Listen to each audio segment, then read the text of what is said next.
Can I? There we go. There we go. There we go. There we go.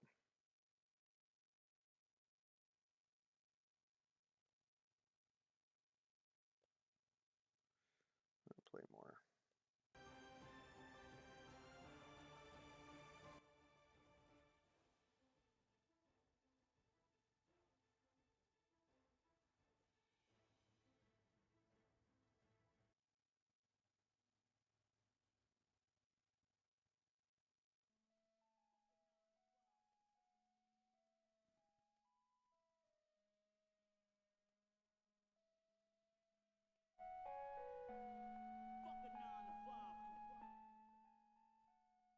There we go.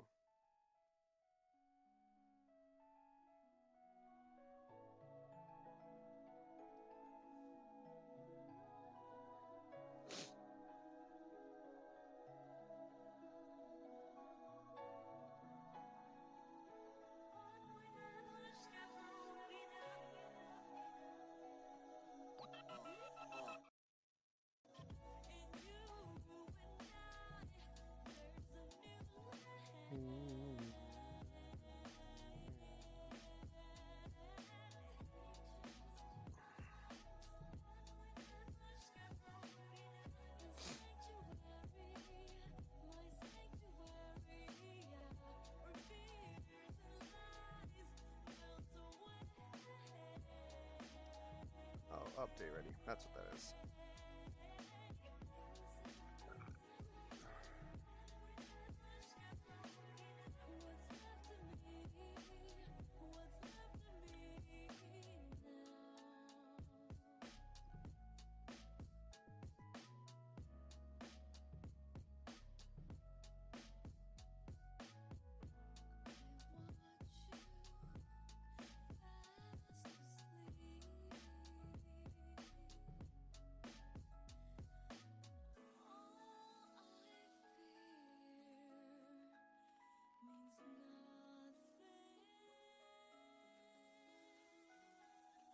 Oh, there we go. Hey there. Yo. Let me make sure I got all this audio right.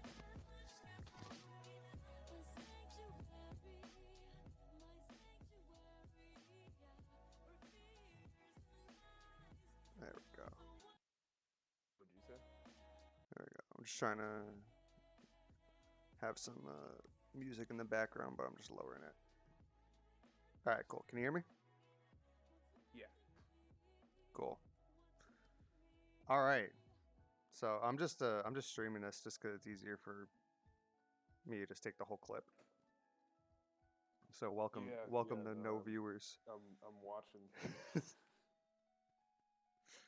All right, let me pull up this thing. So overall, so to first reiterate of anybody who saw this, I think this is just going to be cut up into clips on YouTube or whatever. For anyone who's wondering, because there's been a huge amount of fucking shit talking around Sony with the fact that there's which is funny coming from like an Xbox community that there's no games. They're like, "Oh, you got a new console with like no games or something like Miles Morales that's a PS4 game." And it's like, first off, if you're an Xbox fan, first off, if you're a fanboy, you're dumb anyway. Second off, if you're an Xbox fanboy and you're talking about that, what are you talking about? Because the only fucking exclusive they've had, that horror game, The Medium, is coming to PlayStation. So I don't know what the fuck they're talking about. So there's been this whole like behind the scenes that Sony has tons and tons of stuff because they didn't have a lot of stuff that came to PS4. They're like, there's a ton of stuff that they're waiting. Like the development cycles are going to be less. There's a lot of stuff they just said, hey, it's the end of the PS4 lifetime. Just like scrap or getting there to scrap these games, start making them like you can make them more backwards compatible so they're available on PS4, like just turning down textures and stuff like that. But they're holding it off until they need to, and the whole thing has been uh, because there's not enough consoles going out. which is true. You know, if you've got like 1% of your PS4 fan base has PS5s, of course you're not going to have your big name games out yet. They're going to get pushed out because you want. Otherwise, it hurts the game sales. It hurt Returnal. It hurt Ratchet and Clank. I think it hurt Miles Morales. Miles Morales on PS4 outsold tremendously. Duh. Makes sense. But the reason this is all getting announced is because last week Halo got a release date. So I've seen a couple of people talk about that. One YouTuber I really look at for leaks and stuff is like, duh, guys. Like, of course Sony has all this stuff in the background, but they don't see, like, behind the scenes people at Sony go, Microsoft's not competition until Halo comes out. Because it's the only console selling game that they have right now. Yeah, but still, like, I overheard some people talking about this. Like, are you still excited about like Call of Duty? No. Like me personally, no, I'm not excited for Call of Duty anymore. Is anybody still excited for Halo? Like, That's you kind know of me. that's up in the air, honestly, depending on who you talk to. That's so up in the air. Some people are excited as fuck, and some people are I don't get it. you know, it's a mix. It's not the same Halo anymore. It's a mixed bag. Uh, Yeah. have you been keeping up? Do you know a little bit about what's going on with their releases for Halo at all, or no? Are you kind of more in the dark? No, I've completely just stopped paying attention to what anything Microsoft is doing because none of it makes sense. So they're splitting it up. There's a lot of other than all besides the delays, besides all the bullshit that's going there. They're splitting up the campaign and the multiplayer. So the campaign is completely separate, and everything that comes with that. So co-op, Forge, you know, Forge custom creation, you know, all that stuff is all together. And then multiplayer is completely separate. Multiplayer is free. Okay. 100%. It's 100% free. It's going to be, you know, cuz Halo 5 had ton of microtransactions and people hated that. They're like, I don't want this. I want a normal progression system. Halo Reach did it. You had it in Halo 3. Mm, yeah, It's just exactly. I was basically gonna the say same thing like in Halo Halo 4. 3. Yeah, but Halo Reach, everybody turns to that game for online and be like, that was the perfect like progression for a Halo game. This is if you just keep this and you just update the game, we're good. I So could agree with that. the thing is though, is that they're turning it to like a battle pass, like you know, Rocket League, like Fortnite and all that. So you would think like it's kind of a mixed bag. It's like yeah, it's free, so I understand there's going to be microtransactions. There's going to be some sort of season pass. Yet I know it's like any free mobile game. Like it's got to make money somehow, unless you want Hmm. advertisements in between each match. But the thing is progression is locked behind these weekly challenges or daily challenges that you get. Now, this wouldn't be a problem, but you can reset these challenges by paying money. So if you get a challenge that you don't like, you can just pay money and get a new challenge. And you can't get a new challenge free until the next refresh happens, whatever it is, daily or weekly. That sucks, and that's what a lot of people are complaining about. That's the one straw I draw of like, uh, this might really suck. You know, Yeah. it's not going to be it's going to be a lot less like for me I play Overwatch. I don't really get into the competitive. I don't really, you know, all I do is I click on to have fun and I get off because all the microtransactions, everything there is just who I'm here to I enjoy the game, I'm going to have fun, that's it. But I'm not going to put more money into the game when I'm going to getting essentially the same experience. So that's the same way I I feel do like feel it's that. gonna be like with Halo. It's gonna be like I'm gonna play Halo because I like Halo or I like the Hmm. gameplay. Now, as far as the gameplay too, the gameplay actually looks really fun. Uh, Halo Infinite looks pretty good. It actually runs really well too. Uh, I think the only thing is a PC problem, which they're ironing out the bugs. This is just from the beta. Uh, I say beta too, but the beta wasn't open for a lot of multiplayer, like player versus player. It was a lot of you versus the bots, and the bots were very good actually. Everyone was like, the AI for the bots is actually pretty hard, like for an AI for a shooter. So that leaves hope that the campaign will actually be good. And the AI and everything there.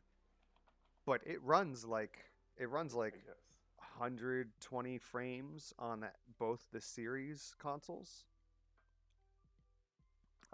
It even runs like on old Xbox, the One X. It actually looks it runs like not bad. It's not horrible. Hmm. So but this is also from what we've seen at the demo. It's a pretty small map. It's versus bots, and we don't know what the online connection is going to be. And this isn't a big battle. It's not like big team battle like those 32 person Halo battles. It's not. It wasn't that. It was a simple like 4v4, 8v8, player versus bot match. So it's kind of hard to gauge it there. So the next beta, we'll see how it actually runs, but it actually looks fun. The new grapple hook, the new abilities they have, the weapons, everything looks pretty fun and cool. But it's a free game, so it's gonna have all that. So that's why there's like hype, but there's so much skepticism uh, behind a new Halo for that reason, which is understandable. I get it. Yeah, yeah, I do get that. Like imagine the new God of War game is it's a free mode. It's a free one separately. Like I would know, okay, they're gonna have skins. There's gonna be stuff from the old God of War stuff as memorabilia. It's gonna have microtransactions. Like there's no way if you don't have ads, you have microtransactions. Like the game Exactly. doesn't make money like that. It's just not the way it's gonna work unless it's part of a paid experience. And since that's separate from the campaign, you know, so we have to see. I don't have faith. You should check out the gameplay. It actually looks pretty good. I'm more excited after seeing that gameplay of people playing against the bots than I have been anything else. Not the showcase, not the stuff that the studio shows off because they like tooting their own fucking horns. Like when they showcased like True. the Halo Infinite release, they were like, we have this new thing called whatever the fuck they were calling it. And it's basically like training mode. They're like, you can go here and try out your weapons and play against enemy AIs. Is like, and they're like, the exact quote was, "We call this training mode." I'm like, you mean the thing that's been there for what the dawn of fucking time? What are you talking about? We call this training mode. Fuck it. Yeah, it's Exactly. so there. Yeah, but the if you go check out the actual gameplay of it, it's actually pretty good. Okay. Yeah, and Okay. your computer will actually be able to run it pretty decently. I don't see a reason why you shouldn't be able to get, especially at 1080p, 60 frames. I don't see a reason why you can't. Your computer is stronger than an Xbox One X, and that doesn't. So there's no, unless there's a specific PC problem, I don't see. And that's a thing for you. Like you don't have to pay it. You could just be like, okay, fuck it, I'll download it and I'll try it. If you Exactly. like playing it, you keep playing it. If you don't like it, then you won't like it. If you like it and you're like, I don't want to spend money, then fuck it. Do like what I do with Overwatch, and you just or Rocket League. You just go in, you play it, and you get out. I do feel that. No. Do feel that. I mean, yeah, I guess I could give it a chance, but I I just am not.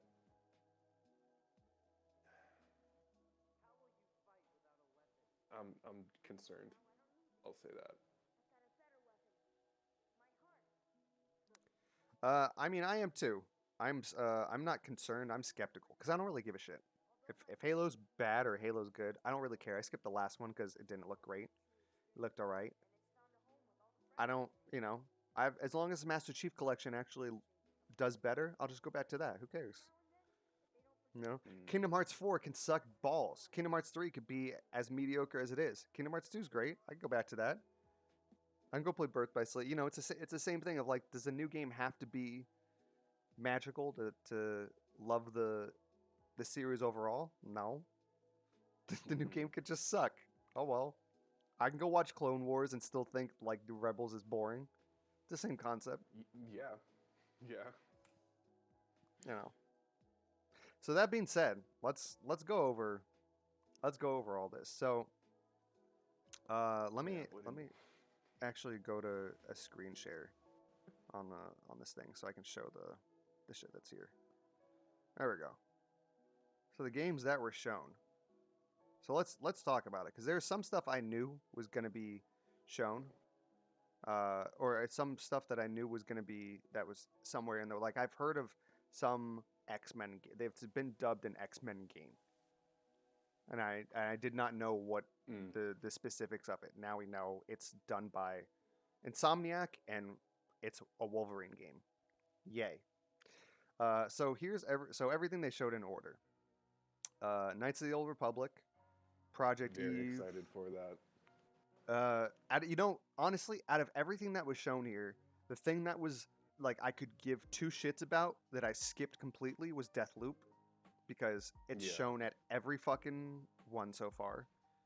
yeah. It I'm checked out on that. Yeah, it's like at a certain point you can keep showing gameplay, but you got to get it in your hands. And Deathloop's at that point of like their last showcase showed a lot. So it's like, okay, I need to either play a demo or I need to get it in my hands to see if I'm gonna like it. Dude, it's not even that they showed a lot. They like damn near showed the entire game. It's like, all right, Yeah. like we see that it's finished. Like, give it to us. Like, give us some sort of like. It blew my mind, and the fact that is just like still like every single, like you said, every single state of play. Like, why? Why do you guys need to do this? I think they've really got. So I know it's a timed release, and it's Arcane Studios is owned by Bethesda, who's one of the people that Microsoft bought. So there's got to be something there that like Microsoft doesn't like that Sony has this timed exclusive, even though they own the studio now. So there's gotta be some bad blood there, and they're like, hey, this bugs them, so show it every fucking chance we can get. Like I'm Oh convinced my that's the god. only reason. Because other than that, it looks good. It looks like it could be fun. I don't know about a $70 game or even it's got a discount since the PS5 came out. So I don't know. But it's one of those Yeah. games. It's like you just got to get it. You just got to have a demo or get it into people's hands. And some people have played it already. There's a couple like YouTubers I've seen some people tweet like, "Oh, I've tried Deathloop, uh, and it's blank. It's kind of like this. It's like an action shooter. It's not really a Mm. roguelike like um, Returnal. So overall, it's just like it's a game that you just got to get in your hands. I feel like where Deathloop is at right now is where Guardians of the Galaxy just got today. It's like today, I liked what they showed from the Guardians of the Galaxy trailer. I thought that was good. The only thing they need to do is have like a 5 to 6 minute walkthrough of like the first level or some level and actually show you finished high frame rate gameplay, and then that's it. Or have a demo out that's like a 6 to 8 minute demo people can play. But other than Yeah. that, I think they've shown like we saw a lot of stuff. So it's like at this Yeah. point, it's like you okay. I can see that it looks good. Okay, I can see where the gameplay is. Okay, I can see the outline of the story. I can see the scope of the game. They showed us some ship combat today. I think we saw a little more gameplay, shooting gameplay. with the elemental guns. But it's at that point of like, don't show another trailer, because you're only gonna just spoil story stuff and do nothing else. Yeah. Which is exactly where Deathloop was last time. Yeah, no, and it's like, maybe it's a good thing that there are so many people or not so many people watching it, but that they're putting it on so many times, because after a while you just stop caring. So, like, honestly, I know that they spoiled a couple of things, like, in that long playthrough that was like 15 minutes long. Oh yeah, the last one. But yeah. Yeah, but it's just like a combination of me being extremely disappointed that that was like the end of the whole state of play. But also it was like, I'm not, I've already seen this like 2 or 3 times already. Like I'm tired of seeing it. And it's just like, yeah, all the ads that you're seeing for this game is like, yeah, when is it coming out? September? Next, or is it Tuesday? What's today? Thursday? 14th. Yeah, Tuesday. It's It's like I'm still more excited for Kenna than I am Deathloop. At this point, after today's state of play, I'm more excited of Guardians of the Galaxy than I am Deathloop. It's just like, give me a demo or have the game come out. Like, enough's enough. Yeah. I completely agree. Like, what did you think about Project Eve? Okay, so we'll go through. So I'm going to go through everything. So Knights of the Old Republic. I'd say that was one of, like, there's like 3 tiers. Like, there's the bottom tier of like, I don't really give a shit, and that's where Deathloop is. In between those 2 tiers was Knights of the Old Republic for me, just because we have no information. So even in the stuff that they had, the post show, they went through with the developer of Aspire for a little bit. Yeah, just a little interview. It really didn't. They didn't tell us anything. It was like. So I don't know if it's going to be a complete remake of the old game style. I don't know if it's going to be mostly like cutscenes and visual stuff. Are they going to be adding things? Are they going to be changing? So I don't know anything. So I'm kind of just cool, great. I'm glad we're getting a Star Wars game that's not EA. And you know, if this is if this is just a complete remake of the original Knights of the Old Republic, cool, great. I'll be waiting till it's on sale and I'll just see it. I won't. That version of a turn-based, like, cool. I'll wait. I'll see how it comes out. But yay, I'm glad this is a first step out of there. If this is more like an action game, like Jedi Fallen Order, yay, awesome. I'm really glad this is not an EA game, and this is really stepping out of there. So for you know, we saw nothing, so I'm kind of mad about what we saw, but I'm just like, I just want to I want to know the direction they're going. But I'm excited that we're finally getting a Star Wars game that's not EA. That's the most important thing from this, personally. Yeah, I definitely get where you're coming from. For me, it was more so like, and I said it in my video that I recorded earlier, is just like, as a Star Wars fan, I've just been sitting and waiting for something. And literally, they only showed like, what do? You show me Revan, like Darth Revan, and I shit my pants. So you've made me happy. I don't know what this game is gonna be. I honestly didn't play the first round of Knights of the Old Republic. I've seen like gameplay of it. I just wasn't really into that whole like RPG style. So I just couldn't really get into it at that time. But listening to the developer, yeah, you don't get too much from it, but I don't know. I got really excited. I'm hoping that they take some notes from like some of the more popular or games throughout Star Wars, and that's something that the developer was actually talking about, how they built out the team with all these other developers that worked on past games. So that to me was like, okay, that's a good sign. But before, I was already stupid hyped for it.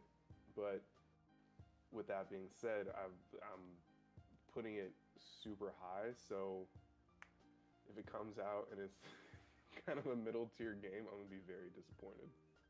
Yeah, it's kind of like we just need to have more information about it because it's just like I said, if it's a real like remake like Demon Souls, and it's just Hmm. like a basic 1-to-1, we're just updating visuals, sound design, voice acting, we're just redesigning all that, but it's essentially because in Demon Souls, what they essentially did is they took the enemy AI and everything and just copy paste. So if you played the original Demon Souls, Hmm. certain enemies have the same like weird little quirks between them too. They're exactly the same. So if it's gonna be like that, that's gonna be like cool. I can't wait to watch it, and I'll play it eventually. But I'm glad it's there. But if they're doing something kind of new with it, like if they're gonna still take the turn-based aspect but have some more action element in there, because uh, when I see gameplay of Knights of the Old Republic now, I can't help but think Final Fantasy VII Remake. Because Final Fantasy VII Remake is pretty Yeah. much like an action-oriented turn-based game. It really combines the both of them, and Final Fantasy VII Original does that as well, but it's more turn-based. Even though there is some like live action, like it real time decisions into it. But if it's essentially like that game with the Knights of the Old Republic skin, awesome. I'm Yeah. again, the most important thing here is thank God it's no longer Not just in EA. EA's hands. Yeah, most important thing. So I'm glad it's there. I'm glad Yeah. it's out in the ether Yeah. now. Project Eve. I was so surprised that this game just this trailer kept going on and on. And I was like, holy shit. Yeah. This is a really really It's long. really long. Um, but Project Eve looks cool. Looks alright. Looks interesting. Uh, looks like a yeah. It just it's a game I'd have to see an actual like long term level. Hmm. But it looks really cool. Yeah, it definitely looks really cool. I'm kind of in the middle on it just because it really reminded me of like Mass Effect, Dead Space, and I'm just like, but also it kind of reminded me a bit of like God of War. So I was like, I don't know how to feel about this game, like There was a because I lot of liked games all, today that had kind of like that Dead Space, kind of like that weird yeah, sci-fi horror aspect of it. And you can definitely tell that the reception from Returnal, Sony took and was like, okay, if this is what you guys are doing, full force yeah, on everything that's in this direction because yeah, fucking Rainbow Six. yeah, right. Yeah, we'll get to Rainbows. I was like I saw fuck okay, we'll get to Rainbow Six. Yeah, so Project Eve looks very cool. Looks kind of Demon Souls in that aspect of that real time action. Yeah. Same Souls type of gameplay. It actually looks like it might be a lot more of like a Ghost of Tsushima, which Mm, isn't as hard as all those. It has a hard difficulty, but it's uh, a pretty streamlined game. But I'm okay. excited. It looks cool. Yeah, Nothing no, I'm didn't excited blow for me it back, too. but it didn't. I'm not looking at it like, oh, I don't give a shit. I was like, oh, it actually looks kind of cute, not kind of cool. Yeah, it's not a day one buy, but it's definitely like when I've got the money, it's just like I want a new game. Yeah, the, That'll be it. this whole lineup essentially is like there's nothing like out of everything here. It's just like yeah, whatever about Deathloop, about time for GTA 5, and uh, and whatever for Uncharted. other than that, there's 15 games here where it's like this is a pretty good reason for Sony to have some competition for a Game Pass to either redo PlayStation Now or put more things on PlayStation Now to have you give you a reason to get it. Because they're really starting to have a lot of different things that are like, I actually might want to try that. That looks interesting. Yeah. Yeah. So the next one was Tiny Tina's Wonderland. That was all right. Looked cute. There's Sony tries to hit all these boxes. They try to hit mature. They try to hit kind of indie art style. They always try to hit big main studio, and this was their more indie art style game. This and another one later on we'll get to. But Tiny Tina's looked actually kind of cute. It looked kind of like a Borderlands type of feel. Yeah, exactly. And I'm pretty sure like somebody from, I think the person who's heading this is actually from that old, fuck, what is it called? Development team. Yeah, Gearbox is the team that did Borderlands. Yeah, so I think they've also done some other shooters like Brothers in Arms. That's what I'm looking at right now. Oh, but wow. yeah, They did Duke Nukem. Yeah, they did the yeah. So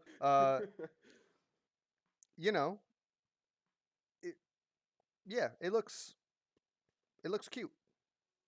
Yeah, no, it definitely looked decent. Not It's not gonna be the game for me, but it's definitely gonna have its own crowd for sure. Yeah, if that's a game that's either on PS Now or it's a PS5 free game through the PS Plus, I would definitely try it. Yeah, then I would. Yeah.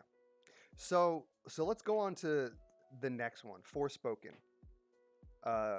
As soon as I saw Square Enix, every time I see it, I always get fucking what's going on? But they don't do that. Square Enix either goes through like Disney or they just especially when it's something related to Kingdom Hearts, Tetsuya Nomura just is like, okay, let's drop it tomorrow. Like, what do you mean tomorrow? Tomorrow's like a Wednesday. Like, yeah.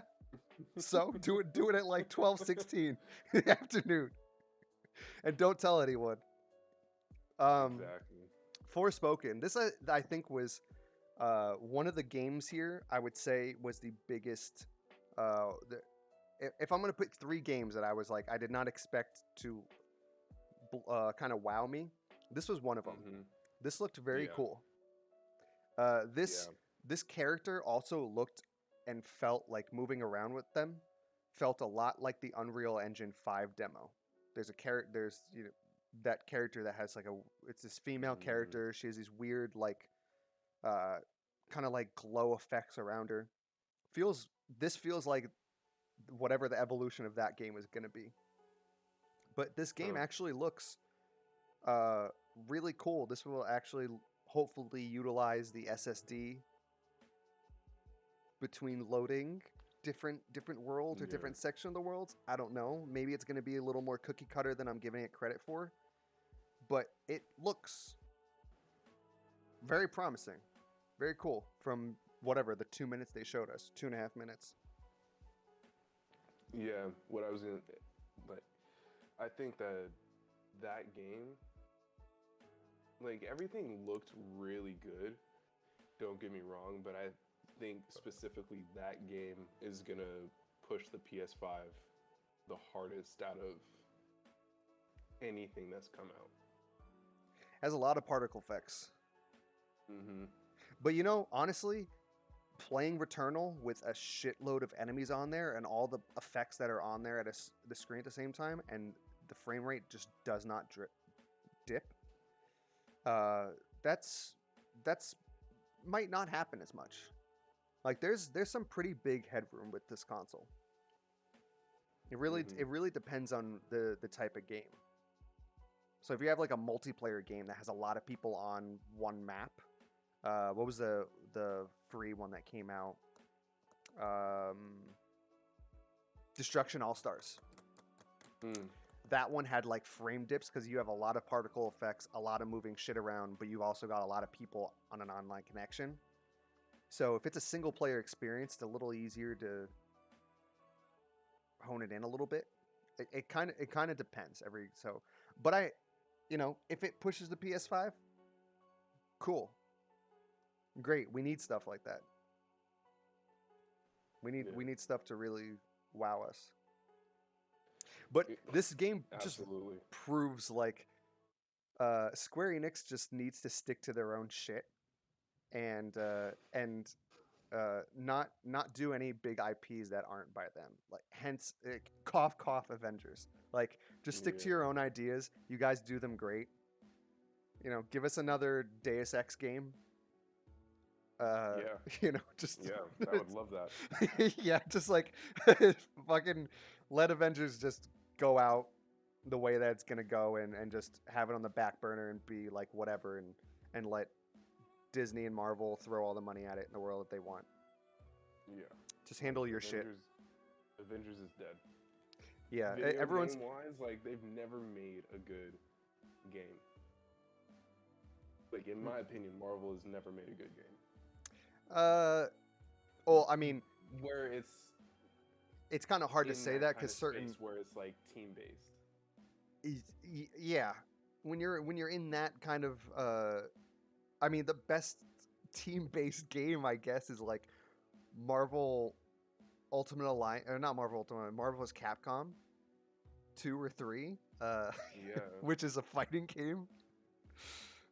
It's like the next best Marvel game is like what, Spider-Man? Yeah.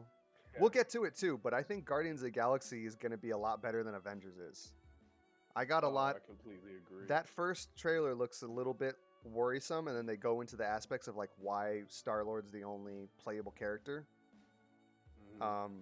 But this trailer looks mountains better than the fucking demo that came out for Avengers. Like that did not look good. Yeah.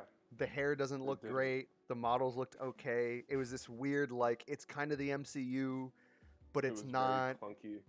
Yeah, the movement. I mean, we haven't seen the movement too well of Guardians incredibly, but it does not look a little. Excuse me. But yeah, we'll get there. Yeah. I was gonna dive into it, but yeah, we'll get to that one. So yeah, Forspoken, great. I can't wait for some more like action RPG type games. Yeah, no, I'm excited, and they just feel, the main character just feels so human, like normal. Yeah, and everyone looks good too. I was getting a Horizon Zero Dawn feel, but I was like, these character models look better than regular Horizon. Better. They look better than Zero Dawn. They look better than Forbidden West. They both like, it just looked really good. So overall so good. Yeah, I'm excited to see because again, it's just a first trailer. Who knows how far in development? But it is supposed to come out spring next year. If it doesn't get delayed like everything else. Yeah, exactly. Like I'm kind of surprised that they put that release date or release window, because that's coming up quick. Yeah. For something that looks that good. Yeah, it must mean it's pretty done. Yeah. Or I mean, it could be something like Kenna. Like Kenna came out and that I was like, oh, that looks really good, really done. And in the end, it's gonna be a $40 game. It's like, oh, well, that actually means that it'll kind of be a little smaller. In some sense, which is, if Forspoken is in the same vein as that, like, yeah, it's done, it's complete, it's just going to be a little smaller of a game experience. I'm like, all right, cool, great. Yeah. I wish that there is more. There's way too many games that are either in the $20 to free market or the $60, $70 and up market. There's way too many. There aren't enough games that are in that $40, like, here's a small condensed single player story experience. It's $40. Here you go. We might have DLC. It's a $20 season pass. There's not enough games that are like that. So I'm hoping that Kenna has really good game sales and will boost that up. Yeah. I feel you. All I right, do so like that. Rainbow Six. Ridiculous. Absolutely I did ridiculous. not. I'm excited. It looks fun. Looks. I mean, we didn't really see much gameplay. It looks cool. It looks a good horror shooter type of thing. But as soon as Rainbow Six came on the screen, I was like, huh? I did not. You could have told me this was new Prey. This is new anything else. They could have had this as the fucking Last of Us, uh some spin-off Last of Us game. Be like, oh wow, this really transformed. But I was like, Rainbow Six? This doesn't look like Rainbow Six.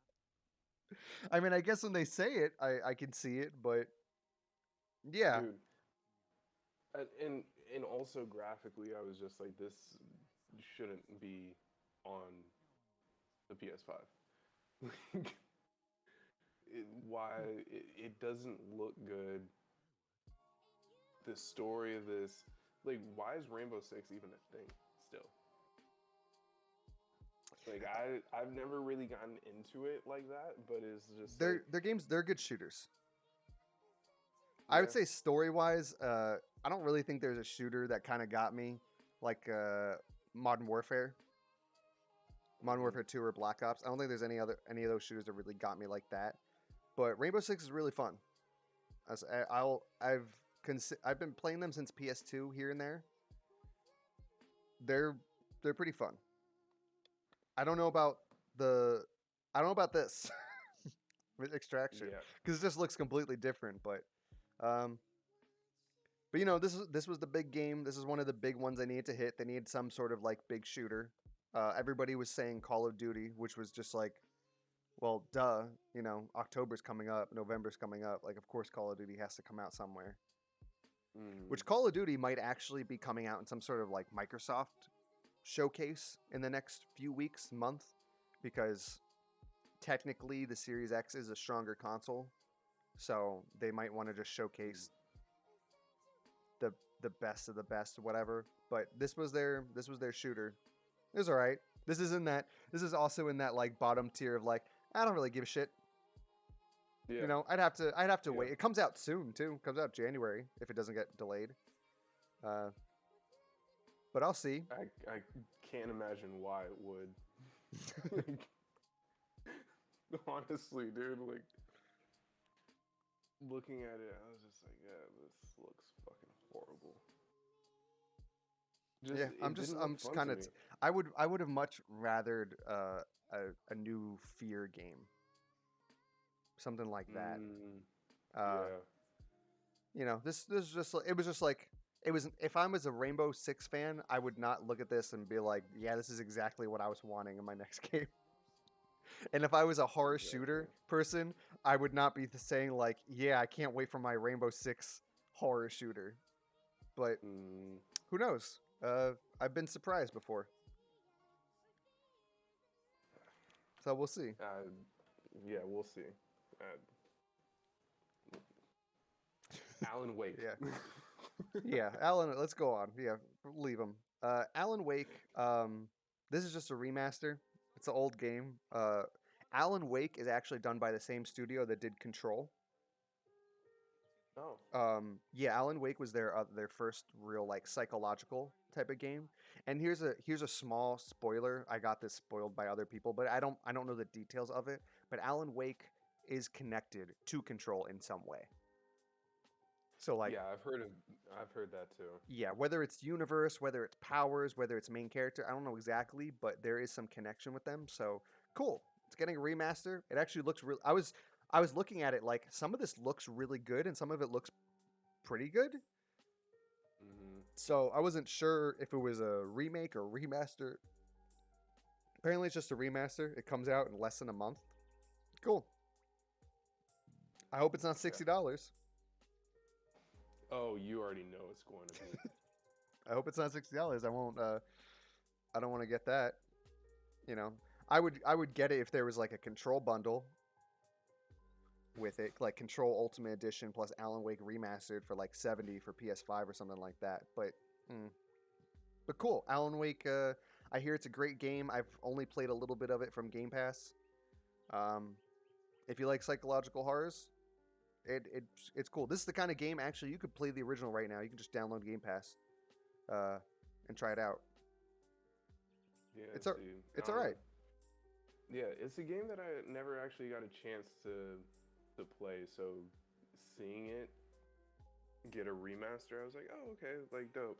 Oh, this is probably gonna force my hand to actually play the game. And, like, the more that I saw of it, I was like, oh, okay, it's not just you walking around with a fucking flashlight and nothing else and having to run every 20 seconds, because I would not be able to play that game. No. It'd give me a fucking heart attack. But No, it's a type of action game too. yeah, I think honestly, seeing, more of your speed though would be Control. yeah, Yeah, Control is very good. I wish that I could have shown you it here. I think I only turned it on the PS5 very very slightly, but the PS5 runs it actually really well. Um, it looks great. You can play it in 4K with ray tracing. oh yeah, Um, Control. Oh my god, yeah, yeah. I yeah. need it. So if it's ever on a sale, and it's on sale like every few months, I'd pick it up. I got it for free on PlayStation, and I paid like less than 30 on computer. So I paid $30 overall. Whether if I had to pick a version of them that I had to play over the other, it doesn't matter personally to me. They both are fine. Um, yeah, it's worth the money. It's cool. But yeah, Alan Wake, sweet. Yeah, As long as it's not a full price game. yeah, yeah. As long as it's not full price, please. Yeah. But it's going to be just like GTA 5 is going to be. Yeah. Can we So just skip GTA 5, please? let's go Like, let's go honestly, real quickly on GTA 5. So GTA 5, this actually proves better of graphics. yeah. I mean, I just so I got my new graphics card because I wanted to get rid of my other one while the price for it was still kind of moderate. I didn't scalp it completely, but I sold it for a higher price than I paid for it, and I had the chance to get a newer, better graphics card, which I can't wait to show you. I almost didn't fit it in my case. You saw the size of my case. It Yeah. almost couldn't fit in my case. Oh So I got it, and in the end, dude. I was like, oh shit, so this is kind of big, but it's a beast. It looks cool. And then I was like, in order I wanted to check. I was like, okay, what is my difference for my personal games really do? So I turned on one of the first games I turned on was GTA, and Mhm. so I just booted up GTA's first level on PC. Was it 1440p? Less than a month ago. Um, yay! Console people finally get the PC Grand Theft Auto experience. Congratulations! I'm glad. I'm happy for you guys. It's March 2022. I don't know why. Cool, great.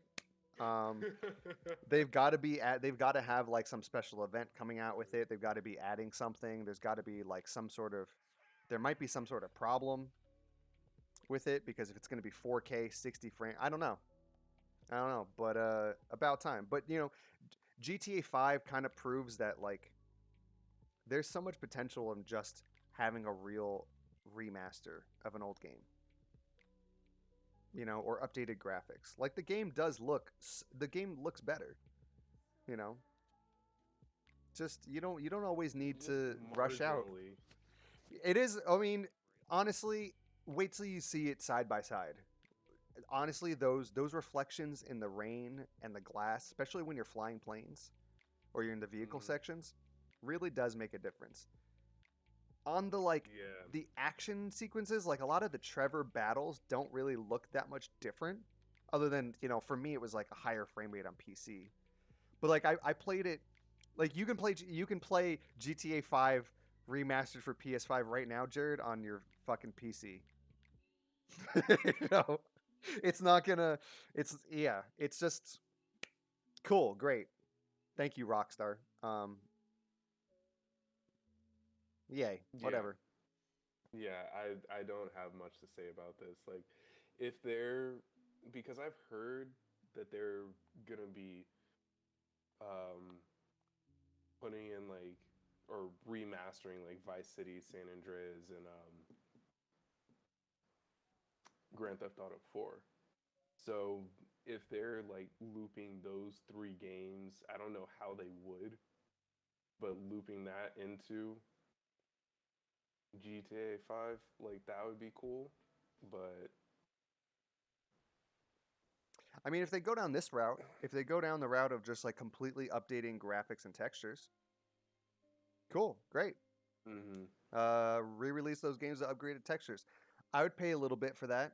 Now, if you release them, if you do the fucking Nintendo route where you redo the graphics for the game a little bit, you don't change anything of it, and it's still like a 10-hour game, and you sell it for $60, you can go fuck yourself, right? Mm-hmm. But if there's a remastered bundle, like just improved graphics for Vice City, San Andreas, and GTA 4, and it's a $60 collection, it's like, all right, $20 a game, or sell them separately for $20 each. Okay, cool. I Yeah. You know, if you're a GTA fan, yay, you get to relive that, and that's also uh, the anti-Nintendo route of like preserving your old shit. You know, consoles die, Mm-hmm. disc go. You don't always have the same online account. You could always get your account removed or banned for any reasons. It's very easy if your stuff's not on PC to lose it. So, Yeah. the entire time we're talking about GTA 5, we're not even talking about GTA 5. It's just, Yeah. so yeah, GTA 5, whatever. Fuck it. Ghostwire Tokyo. I was, That looked good. yeah. So I didn't show you much of it. This looked very much like that game I showed you on my computer, Ghost Runner. You know, the one that had the blade and it's kind of that first person experience. Oh yeah, yeah, yeah. It looked a lot like that, but this looks a lot more in depth and a little more like magical, Dishonored than just kind of blade focused and time trial that the other one is. But this looks cool. The voice acting was actually pretty damn good. Story looks interesting. Game looks cool. Yeah, no, it looked really cool. Like in the beginning, I was just like, what what is this? Like I thought we had seen it before, but no, definitely not. We saw a little bit of it in the first. I think it was the one that they revealed the PS5. We saw about a minute and a half, but we didn't see much gameplay. We only saw like 30 seconds, maybe 20 seconds of gameplay. Okay, okay. But we saw Yeah, no, very little. yeah, I'm excited for this one. And again, it's not one of those where I'm feeling like a day one purchase, but it's definitely a situation where I'm like, it's gonna be worth the money of whatever it is. Like unless it's a $70 game, then no. But Depends on how big it to is. come out at like, yeah. But I mean, I just have a problem paying $70 for a game. it depends for me, because like $60 to $70 is not a huge difference from like I paid that much for God of War when it came out. I would have no problem paying that for God of War. I paid the only brand new $70 game I've gotten in a long time has been Returnal. And I feel like if I get if for every dollar of game every dollar I get an hour of gameplay, then I definitely have my money's worth. If I don't enjoy that time as well, then that also hinders it. So it's like with those two factors, it really depends on the game. Like, would I pay $40 to rebuy Grand Theft Auto 5 for PS5? Hell fucking no. If it's not a free upgrade, I would never get it. End of story. I've already paid for that game. It's nothing new. It's just updated graphics, and kiss my ass. You know, Marvel's Guardian of the. So we'll get there. But Ghostwire Tokyo. If it's really good, if it's a 40+ hour game, and then it's got a new game plus, and it's got some sort of online component, cool, yeah. But if it's like a 20 to 30 hour story experience, you know, if it's going to be like a Ratchet and Clank, where it's going to be like by the time you new game it and everything, it's like 20 to 30 hours. I'll wait. This is exactly what I said. This whole lineup is like PlayStation needs to do something about their PlayStation Plus collection and have some combat for a Game Pass, because I would definitely have a PlayStation subscription service if a few of these games were on there. Or if you like what Game Pass does, if you have a subscription there, then you also get like a 10 or 15% off buying games in addition to whatever sale they have. So like I paid like $10 for Ori, but I got to try it first. I paid like $23 for Sea of Thieves, but I got to play it for a couple of months until it was on sale, and then I went, you know what? I'm just gonna buy this. Fuck it, I don't need Game Pass. I just want, I just only play a few games, and this is one of them. So it really depends. But Ghostwire Tokyo, we'll see. It might not, like that game Ghost Runner I showed you. That's a good like 15 hours. I can play that. I'm like a third of the way through. I put about 5 hours into it. That game's $30 new. I think I paid like close to like 22, 23 or something like that. So it's kind of like, that's what I'm talking about. Like that $30, $40 middle ground experience for video games. There needs to be a lot more Ghost Runners. There needs to be a lot more Kennas. There needs to be a lot more of that. There's a big market for that now that games are getting more expensive. I agree. I definitely agree. But this does look cool. It looks kind of horror-y. It looks kind of action-y. It looks pretty damn cool. Yeah, no, that game got me pretty excited. Yeah, and it looks better. If you go back, you should go see the original trailer for it that they showed in the first one. It does look better. Looks a hell of a lot better. I think the frame rate was a little wonky in the first one, if I remember. But this is also, everyone's got to remember, because I saw a lot of comments while I was watching this stuff of like people talking shit. This is also a stream, so the streams are capped at like 30 frames. I don't know the resolution. They're not telling us any more details of it. You're gonna have to wait until either the game comes out or somebody reviews it, something like that. So just because a game looks bad like during here means nothing. It really does depend on a true like close to the release date trailer or demo. Yeah. Like look at Avengers. Nobody knew Avengers was going to be as garbage as it was until the demo came out. And then everyone was like, "Ooh, is this the way it really plays? Because this is not good." Yeah. Besides all the bugs and glitches, like if this is the way it looks and plays, this is not great. Yeah. Hopefully, Ghostwire Tokyo does not have that problem, nor does the next game we'll talk about. So, Marvel Guardians of the Galaxy. You and I are going to talk off stream about some of the Marvel stuff because I'm so anti Marvel. I'm getting every. Did you end up watching? Yeah, I saw the zombies the episode. new What If. How bad was that, dude? It was. Okay, we're gonna talk off stream about a lot of the Marvel stuff in general. But here's the thing with Marvel Zombies.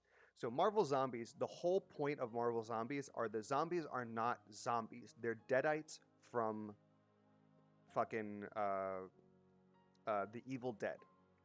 Mm-hmm. What better way to have a nice fan service moment than to have like Ash from the Evil Dead being voice acted by Bruce Campbell in the background, like, oh shit, I must be in the wrong place, and then gets like mauled by a zombie. And it's just like that. That's all they had to do. They didn't need to explain. They didn't need the quantum virus thing. It didn't give Hope more like oomph than she needed to there. It was so mediocre. I think the thing that made it the best was that all of the voice actors were actually there. That was it. But was that better than the Avengers episode just because it had all the voice actors? No, the Avengers episode was better. So, I mean, this is, and honestly, if we're going on about Marvel What If, like this is exactly what I told you. I don't think the animation's that great. I think the animation's just it's all right. It's not like the other Marvel animated series that they've had. No, but those I think sucked. You know, Yeah. is this really like does this look better than your average anime? No. Does this look better than Invincible even? No. Absolutely No, not. fuck no. Like Invincible's good parts that you think could come from a multi-billion-dollar corporation like Disney are nowhere to be seen here.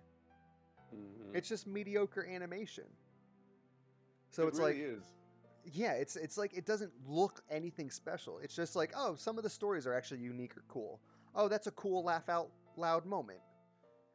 Mm-hmm. And then just like, yeah, so the Marvel animated and cinematic is meh, is all right. But let's get into this because I think video games wise, Marvel is finally starting to hit their stride. Thank God to Insomniac and Spider-Man. Yeah. And then we'll get more on Insomniac much later. But Marvel's Guardians of the Galaxy. I think they said that this was captured on PS5. I would really doubt that that's what it looks like on PS4. Yeah, that's what they said. Captured on PS5. Okay, they did. I was watching on the phone in my Yeah. car and I couldn't hear everything really great, but okay, this game looks really good, like visually. I can say if I put this next to Avengers, I would not be able to. I can't put them in the same category. No. I don't know. Even if the gameplay is mediocre for this, like this game just looks really good, and everything we saw here was new. Like we saw a good 6 minutes of gameplay, 6-8 minutes of gameplay on this planet, the last showcase, and that was nowhere to be seen in this. This was like completely new stuff. I didn't see any of this in the last trailer. Yeah, no. All of this was brand new, and the thing for me is like I always go into like specifically Marvel games to just see how good the story is going to be. And you know, the more that I see for Guardians of the Galaxy,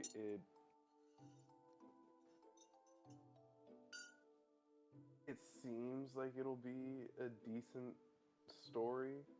The gameplay actually looks really smooth.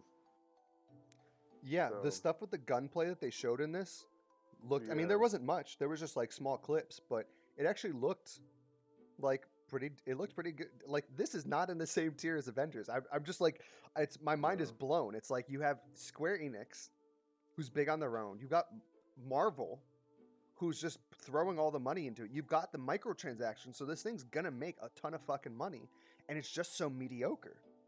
Yeah. And then you have something like this sucks. that's just like small single player story experience. And this really showcases like why it's so important. If you're going to have a multiplayer, it needs to be created from the beginning, or it needs to be made by like a separate team or a separate aspect, and that if it comes out at a later date or something, that's fine. But it's really important that to focus on whatever the fuck you're making, because this looks pretty damn polished right now. Yeah, it does. And something that I really like that they're doing is like all of the Guardians of the Galaxy, like they're not going for that cinematic look. They're going for like their traditional comic book look. Yeah, Which is like I like that. it Not has more of a enough comic games book do that. feel, even though it has the Yeah. same exact. It's. I mean, of course, like Guardians got really big and mainstream with the Guardians of the Galaxy film, but and all these main characters, it's like, yeah, these main characters also pretty much have an MCU-like feel, but this is not like in the same vein of like we were just talking about with Avengers. Like Avengers looks like it's this weird in between of like, they're trying to go comic booky, but then it's so closely like related to the MCU, it doesn't really have its own identity. It's kind of going back and forth in between them. You know, and it looks generic and it looks generic and weird. It looks okay. Some people think it looks great. I think it looks generic and weird, and it doesn't really know its own identity. But this looks very comic booky. the Yeah. the stuff that they showed off today, the dog, I forget his name, the Russian dog. Yeah. I was just like, this looks just like straight out of a comic book, even though it's Yeah, no, very I inspired was from the so film. happy that they brought him. Yeah, the big thing, the hive mind, whatever, Yeah. I forget whatever its name, but like every aspect of it, and the ship battle too. Everything was just like, it looks like, of course, it's inspired from it, but it looks like it has its own identity, and it's very sticking. Like, it doesn't. I don't feel like this game's going to be riding off the MCU much. I feel like it would ride a lot more Yeah. off of just if you know Marvel or if you know other Marvel video games, which I feel, I'm excited for. And yeah, no, this is it's a gonna game be where it's good. like, if this is like a 10-hour experience and then it has a new game plus, I wouldn't want to buy this new. But if this is like a 20 to 30, even like 35-hour experience, it's got other game modes, or it's got some version of a new game plus, then I could be like, okay, I might trade something in, or I might like use my GameStop credit and get some points off, knock $10 off from my coupons or whatever. Like, I have a $10 gift card that's just sitting there. I would use that if this is going to be that, but I need to get that experience. I can't, if they show me another trailer, it's not going to bring me from this point to I'm going to buy it. It's like, no, I need to see it. I need to get somebody's actual review. I need to hear like an actual playtime. Like, I would have gotten Ratchet and Clank until I heard like, hey, I'm a pretty casual Ratchet and Clank guy and I beat this shit in 10 hours. you know, just in case you guys were wondering the length type of thing. Yeah, see, with the Guardians of the Galaxy, I kind of see it ending up being. I could see that game ending up being like 22 hours long. Somewhere around there, like between 19 and 22 hours. And Yeah. It's just because, like you said, you're in one location, you're showing us X amount of minutes with this game, with the gameplay, and it's like where you cut it off was, okay, there's definitely more time that you're spending on that world. Yeah. It's either a Like, new level into a like cutscene into a new level, or it's just like a midway point. yep. But it looks cool. I'm much more excited for it after this trailer than the last trailer. The last trailer, everyone was like, "This looks kind of cool. We'll have to see more." But this was definitely like,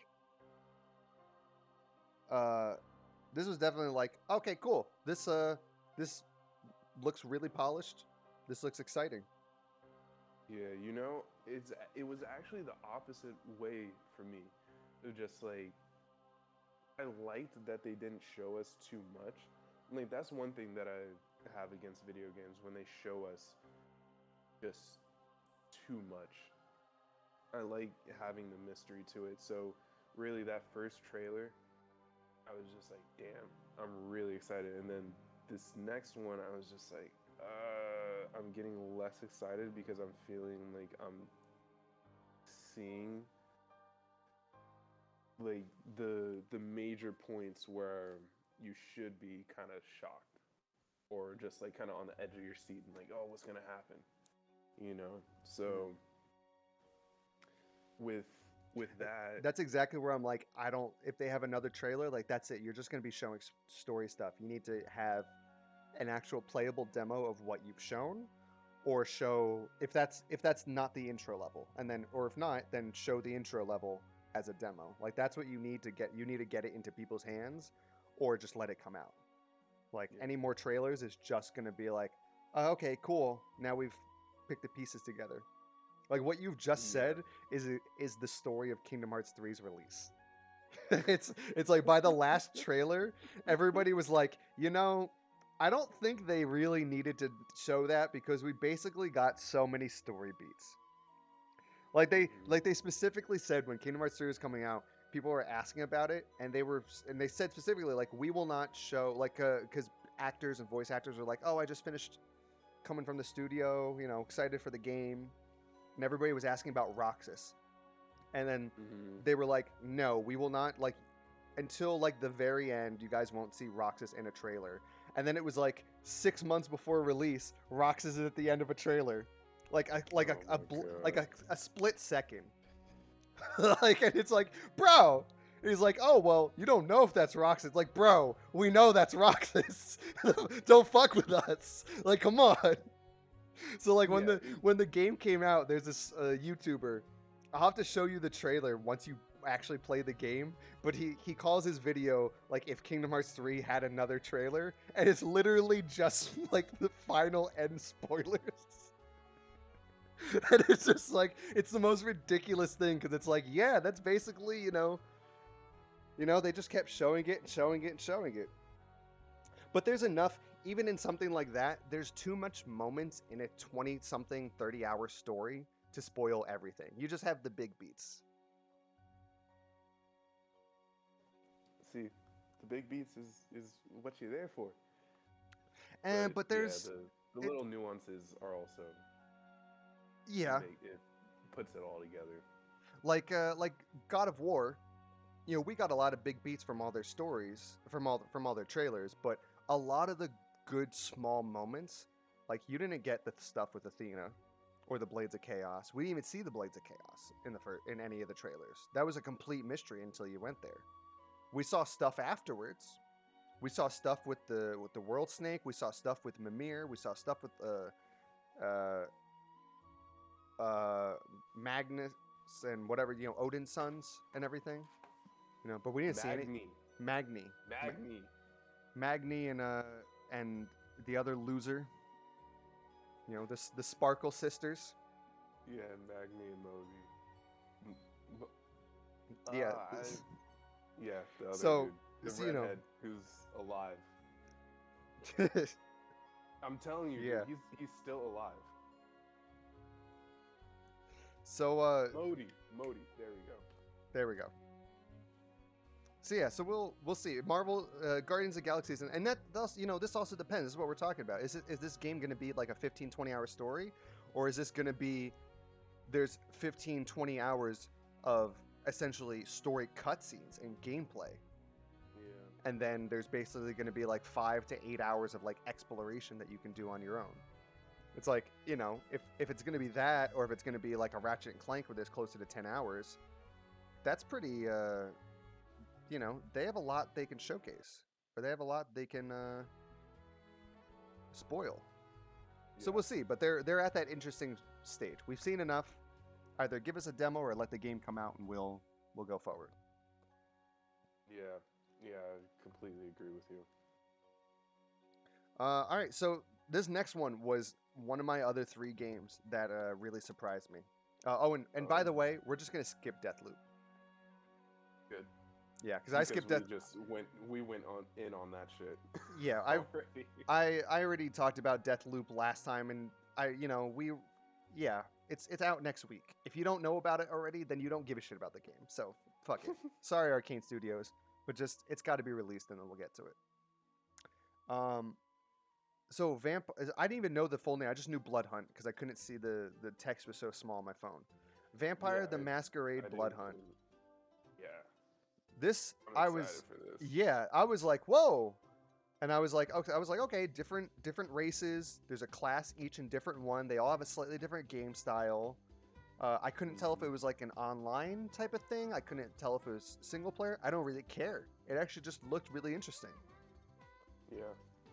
This kind of followed the whole motif of the whole thing of like there's this horror aspect that they're really going in on, and I'm glad. Yeah. Yeah, no, honestly, because it just looks so good. And it seems like they're actually going to flush out a story to it. It does, to me, it did look like it was geared to be an online game. But also, parts of it, I was like, this could be a single player game as well. Where you're just playing offline and this, I don't know. like you said, is there they left enough mystery to it where it's just like, damn, this is exciting. Yeah, actually, it's just like Forspoken to me. Like, I want to see more. Yeah. This left me like, it's not like Knights of the Old Republic where I just have no information. It's just like, all right, well, when you're ready to release information, I'll see it. But this is like, hey, I really want to see more. I'm very interested in what's going on here. Yeah, absolutely. Like, yeah, me, it also has a potential. Oh, sorry, go on. Oh, I was just gonna say, like, depending on how the second trailer goes, like, to me, this could be a day one buy. Yeah. I need to skip this. I have this Dream Eater music in the back. I need to skip this. There we go. Yeah. No, this I would full expect, if this is going to be some online type of experience, that this might be a PlayStation Plus PS5 free game for the month. I can definitely see that. Whether or not it is, I can't wait. I don't know if I'll be getting this day one. It really depends on the rest of the game, but I'm very interested. I can't wait to play this game whenever I play it.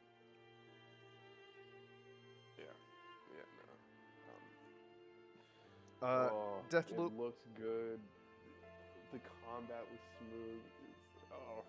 This looks so good. Yeah, it had interesting concepts too. I was like, oh, it's kind of a shooter. There's kind of some special aspects. Every single class has their own version of like a double jump or a glide or a dash, all in different ways. We didn't even see a ton. There could be other classes. I mean, if this is like a full like vampire type of lore, there was no Lycan class.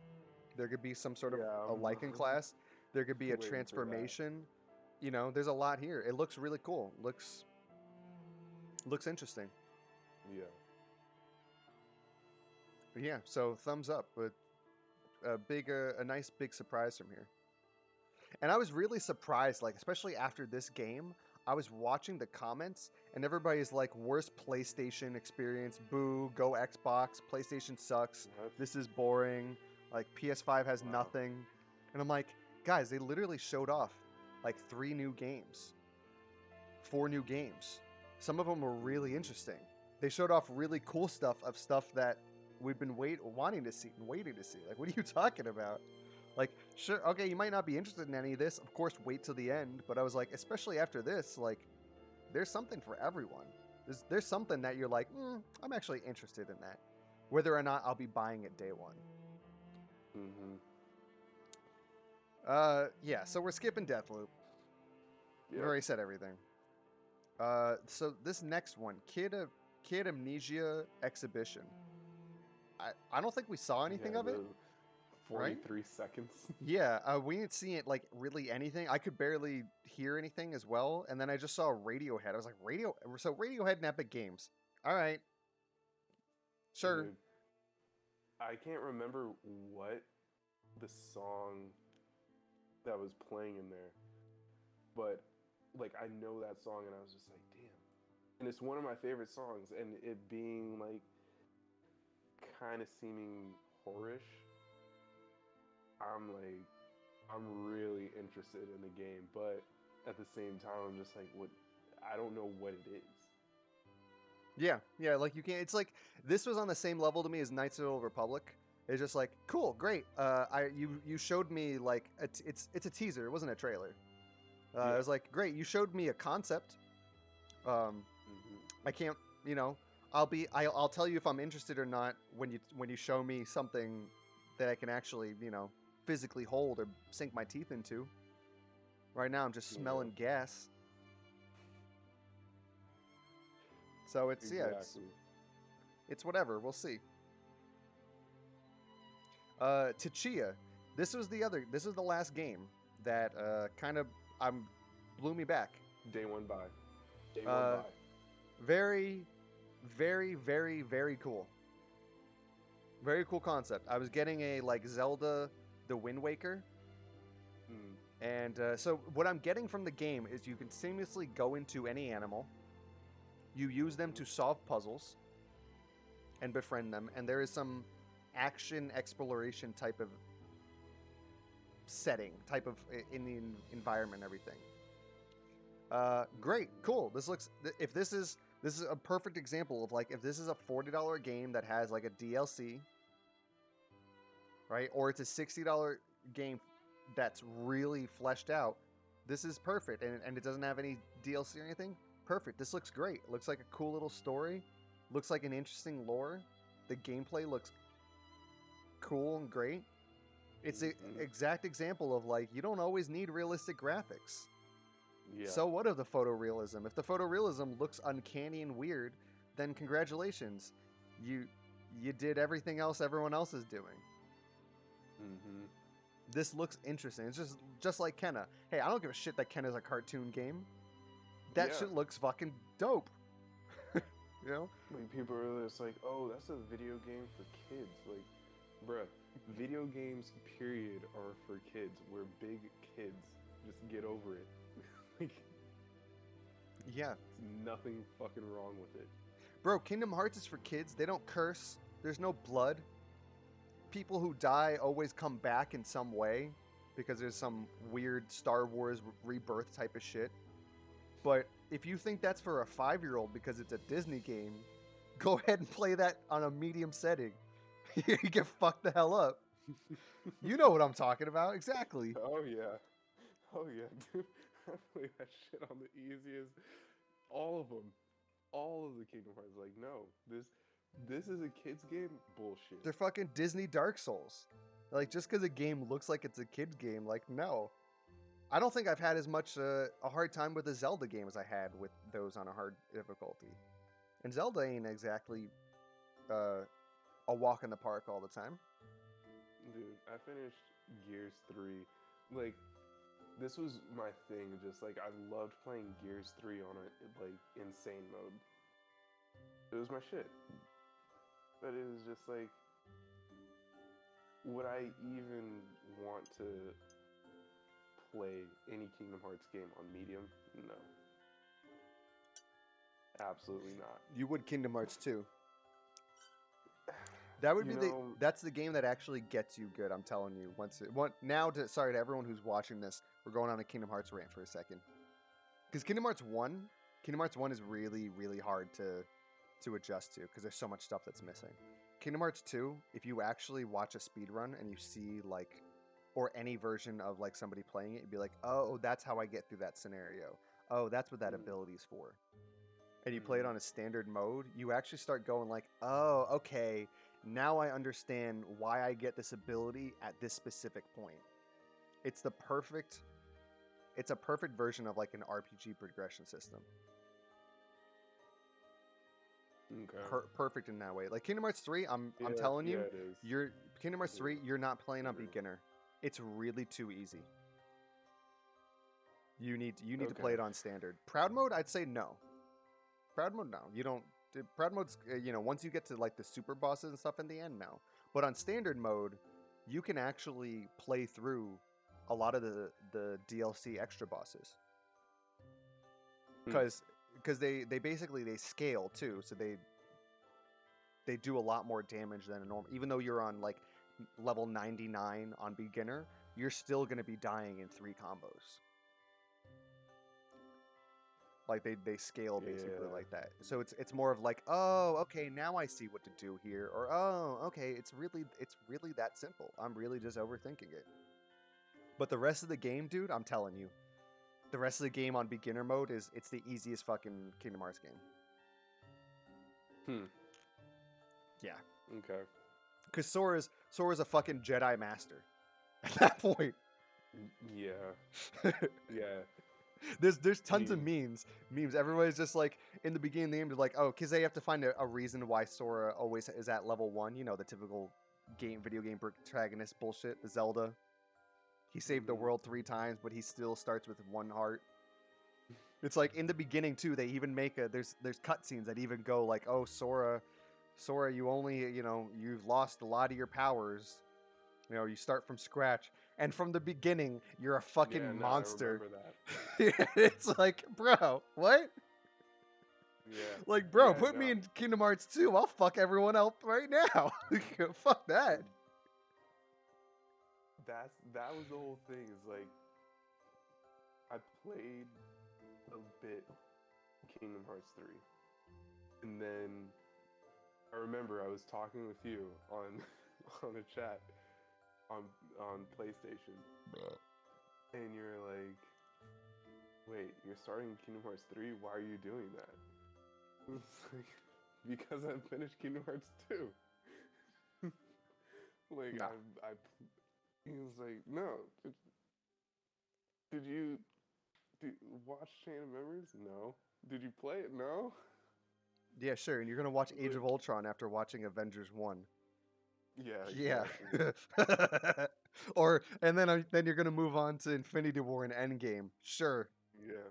No, just skip Infinity War and just go straight to Endgame.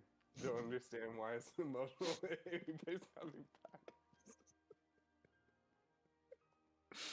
Oh shit. I mean, that's how it was for me in Kingdom Hearts 2. It was just like, after watching Chain of Memories, I was just like, oh shit, okay. Yeah, that's why everything's important in sequence. And also too, like that's why I'm also having you play these ones. Like I'm pretty strict on like, hey, from now on, pretty much follow you. Like you can go back. Like that's why it's like Chain of Memories. Okay, everything makes more sense, but you could still enjoy Kingdom Hearts 2 the way that it is. Mm. But if you replay Kingdom Hearts 2 now, especially like now that you're replaying it, you play it on standard. Be like, oh, now I get it. Oh, now I get that scene. Oh, now I get that mechanic. But like for these games, uh, the Aqua story basically it really is a good tutorial for Kingdom Hearts 3. It teaches you some aspects that are going to be like that you literally, if you play that tutorial Aqua part and then you go to the beginning of Kingdom Hearts 3, you're going to be like, oh, now I understand like a little bit of this mechanic that's in this game. Mm. Okay. But so enough about Kingdom Hearts. Tachia, yay, Yeah. great, fucking. You don't want to like it because it's a kid game. That's fine. That's on you. Cool. But it looks interesting. Looks great. It looks amazing. Uncharted 4 and The Lost Legacy. I don't really have anything to say. Also, I have a bias against Naughty Dog and their Last of Us Part 2 bullshit. But besides all that, this game's it's just like GTA 5. It's already out. It's been out for years.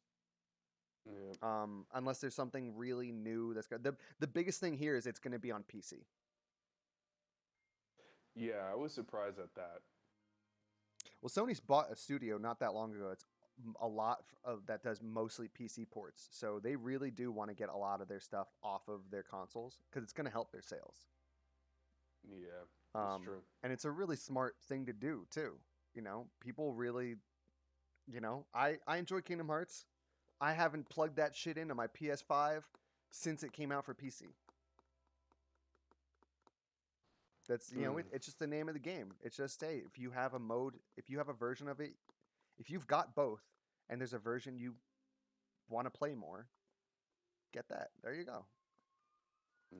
You can do more stuff in certain ones. Maybe it plays better on this console. Maybe you have more customization options on the PC version. Maybe one version has a weird bug or something that the other one doesn't. There you go. Just options. Exactly. Mods. Yeah, mods. Star Wars Jedi Fallen Order. That just beats every console. Until a console is able to establish mods without charging for them. Actually, there is a game you have that does that. What? Skyrim. Oh, really? Yeah, Skyrim Ultimate Edition. They unlocked mods. So you can yeah. Pretty cool. That's the only reason I got that. I was like, I'll be getting a PC eventually, and then I found out you can actually use the mods on it, and I was like, oh, you know what? I gotta go check that out. And I put another like 40 plus hours into that game on top of my 100 plus I originally put into that. Yeah. So Uncharted 4, if you haven't played Uncharted, by the way, I've only played a little bit of 2. Um, they're great games. He's male Tomb Raider.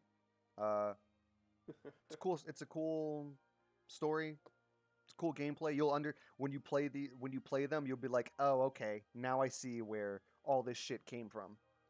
This it's basically where Assassin's Creed helped develop their wall scaling. Everyone gets if you played Horizon Zero Dawn and you go to play Uncharted 4 or Uncharted 3, you'll be like, oh, so this is where this shit all comes from, huh? Mm. Yeah, it's like if you go play Far Cry 3 or Far Cry 4, and then you see you get the tower, the Arkham version. You get the tower, you unlock the area. Now all the little checkpoints pop up on the map. Mm. It's like, oh, so this is where you fucking were born, huh? Yeah, so it looks cool. I've only played the first Uncharted, and that was shit. How long ago? Beginning of the PS3, I think. What was it, like 2009, 2008, somewhere around there? Yeah, and at that time, like, I didn't have a PS3, only my little cousin did, and he was super into Uncharted. But yeah, I never really played it like that. It reminded me a lot of it's funny that it's the next game that's coming up, but it reminded me a lot of the X-Men Origins game for Wolverine. All the Uncharted fans that are listening to this are gonna hunt you down and dox you, fucking kill you. You know what? The jumping mechanics and everything, I was just like, oh shit, like this really reminds me of X-Men Origins Wolverine. Like that, and that game, like I'm revisiting it now, so ahead of its time, so underrated. Would you imagine paying $60 for that game, though? I did. Oh. Yeah, no, I bought that game brand new. And then, like, it was like my dad who went with me to go get it. Or I might have been old enough to get it myself at that time. I can't remember. But all I do remember is my mom saw me playing it and she was like, oh no, you're returning this. Oh, it's the violence. Yeah. Yeah, she was not feeling it. All right, well, we can move on then. I mean, there's not going to be much to talk about there, but yeah, Uncharted, it's there. Honestly, if you haven't played because Naughty Dog, besides the shit that they went through with Last of Us Part 2, which I could literally be here for hours talking about that fucking game and just get red in the face. They're a good developer. Jak and Daxter. Anyone's played it, duh. Uncharted's good. If you've never played The Last of Us, the first Last of Us, it's a really good game. It's just dated. Some mechanics. But it's really cool. But there we go. It's, this is just like GTA 5. We spent most of the time not talking about Uncharted because it's not a new game. All right, so now we're going into the big dick meat of this fucking conference.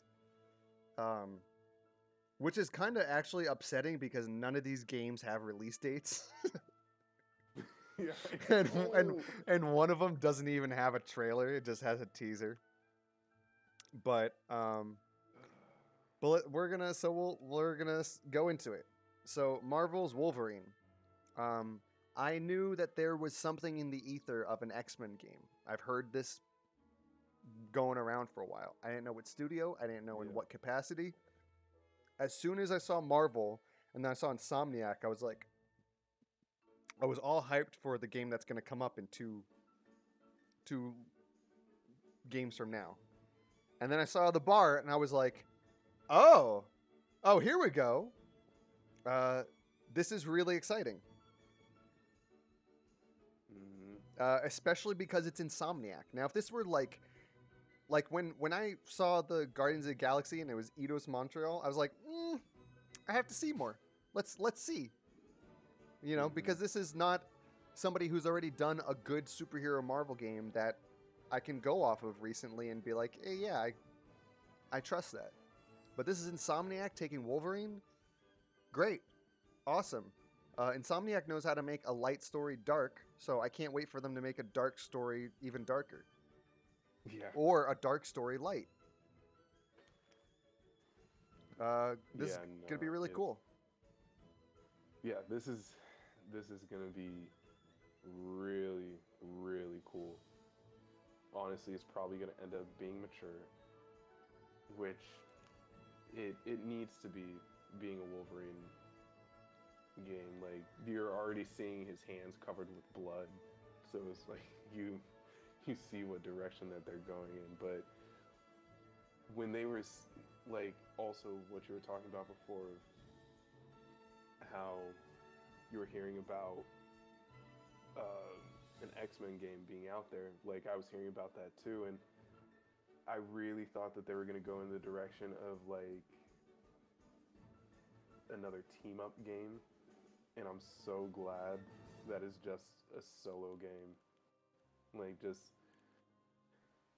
going straight into, like, honestly, I don't know. It's almost everybody's favorite X-Men character. Yeah.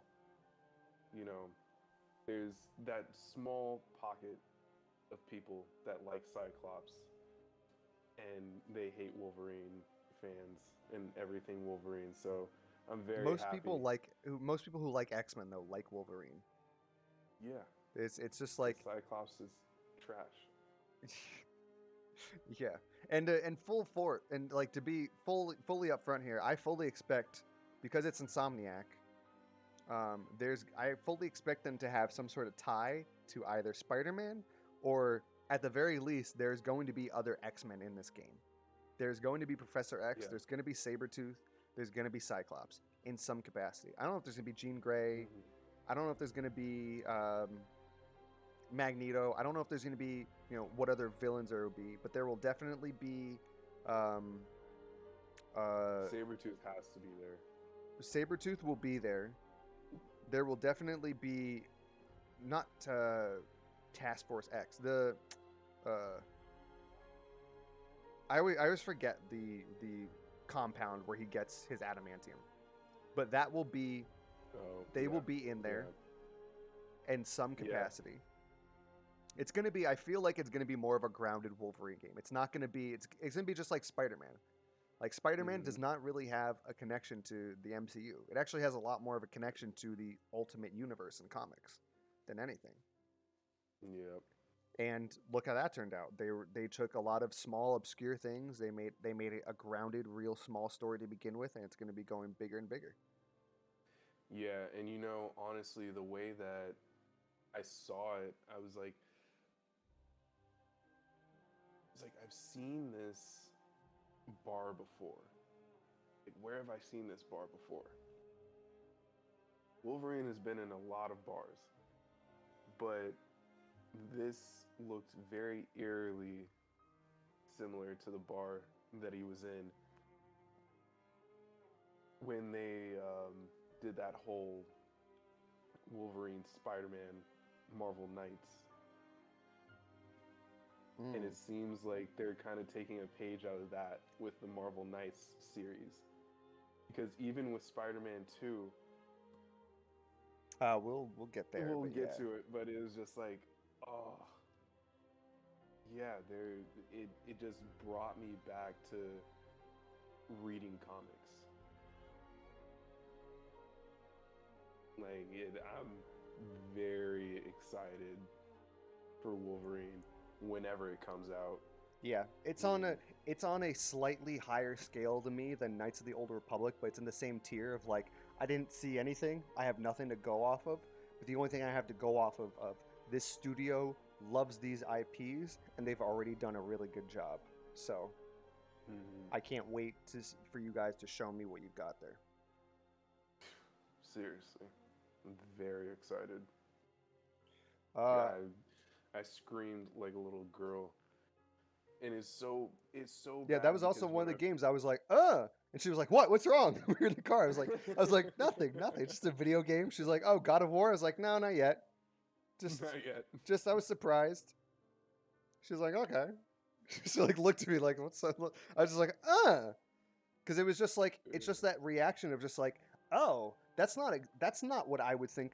Like I heard Insomniac was working on other projects, but I didn't think that they would be working Yeah. on a solo Wolverine game. This is exciting. There hasn't been anything that's great like this for Wolverine, and this is Wolverine. ah, yeah, this is just good like for like Marvel in general. Like, hey, you guys have really good IPs. They translate really well to video games when you have somebody who cares about it and does a really good job. mhm, Avengers, you know, yeah. look at what happens with Avengers. Hey, we want to make money. We're gonna have some sort of microtransactions and everything, and then look at Spider-Man. We're gonna have a complete single story experience. Then we're gonna have a season pass. If people want to get it, they will get it. A lot of people did, and it's a much better game overall. It's better received by everyone. So Yeah. if it's like that, I really doubt that there's going to be an online component to Marvel's Wolverine. So No. unless there's like a time trial and it's like like a Batman Arkham type of thing, but you know, which funny enough, when this was coming out, a lot of people in the chat, I forget, I was watching it on GameSpot or IGN, they were like, "Lol, no Batman, but we get this shit. Lol, where's Gotham Knights? Where's Gotham Knights?" It's like, yo guys, if they're not showing us Suicide Squad kills the Justice League or Gotham Knights, it's because A, that shit ain't ready, Yep. right? Or B, there might be something with that game that's just not hitting right and they're redoing a lot of shit because that stuff came out and not a lot of people had positive stuff to say other than the voice acting and the tone for Suicide Squad kills the Justice League. But nobody watched Gotham Knights and was like, "Wow, I'm hyped and ready for this game." No, I was concerned. Yeah. I was very concerned. So yeah, Marvel Wolverine. Cool. Show us more, Yeah. Insomniac. Take your Yeah. time. And Nobody needs you this know, game. yeah, no, please take your time with this. I'm a huge Wolverine fan. I would, yeah, I put this on the same level of like God of War. Just take your time. Yeah. Just whenever the fuck it's ready, just it's fine. And I do want to say, if you haven't played the X-Men Origins Wolverine game, give it a shot. I might give it another shot. I played that around the same time with some not emulators on console. Um, I I played some of the other X-Men games, X-Men Apocalypse, where you played as like Nightcrawler, Cyclops, some other. I've played Uh, a couple of those all together, and there wasn't anything that touched my fancy that much. yeah, no, the Apocalypse one really, Trash. yeah, did not do it for me. But then again, I liked the X2 movie game. With the yes. Always forget his name, but Bobby, one of the playable characters. Yeah, yeah, you're Yeah. able to play as yeah, Isn't that actually that Iceman. might be the one it's Iceman, Nightcrawler, and Cyclops. Well, that one you're able to play with Wolverine. Okay, I might be mixing up Apocalypse and the X2 game, but yeah, Oh, okay. I remember that being one of the few movie games that was other than the Spider-Man movie games that was actually like, oh, this is actually kind of fun, not like the Yeah. Incredible Hulk movie video game. Oh man. And so many people look back on that game like so fondly. I went back and I played it. I was like, maybe there's something that I'm like, and I was like, yeah, like that game was fun back then. Like maybe it's still fun. And it was like, whoa, Nah, such trash. no, no, this Such game, trash. I can't do it. All right, But yeah. so Gran Turismo 7. I don't have too much to say. I'm not a uh, huge in the racing video games department. Um, so I can't speak from experience on how it's go. I think the last Gran Turismo game I fully played was 4 on the PS2, and Mm. I've played a little bit of them from here and then. Uh, I like Gran Turismo overall as a series. Uh, what can you really say about it though? It's like, yay, you saw the customization, great. There's a great level of customization. The Yeah. visuals look, I mean, the cars look incredible. Yeah, they always do. Looks great. Dirt 5 looked all right. Looks pretty good. The is it the next gen upgrade for it, or like the PC with the ray tracing version of it? Looks cool, great. It's ray tracing. Looks great on a racing game. It looks great. If you like, if Yeah. it's kind of like if you like Gran Turismo or if you like racing games and even PS5 and you've been waiting for something that looks good, here it is. Yeah, no, honestly, like that's what I was thinking the whole time that I was watching it is like I never was really a Gran Turismo fan. I was always more so into Forza. And this was the first time where I was just like, damn, I want to play Gran Turismo. Yeah, Because all it my friends they were into Forza too, and I got Gran Turismo 4, and then that was the first one that was like, oh yeah, actually this one's pretty good.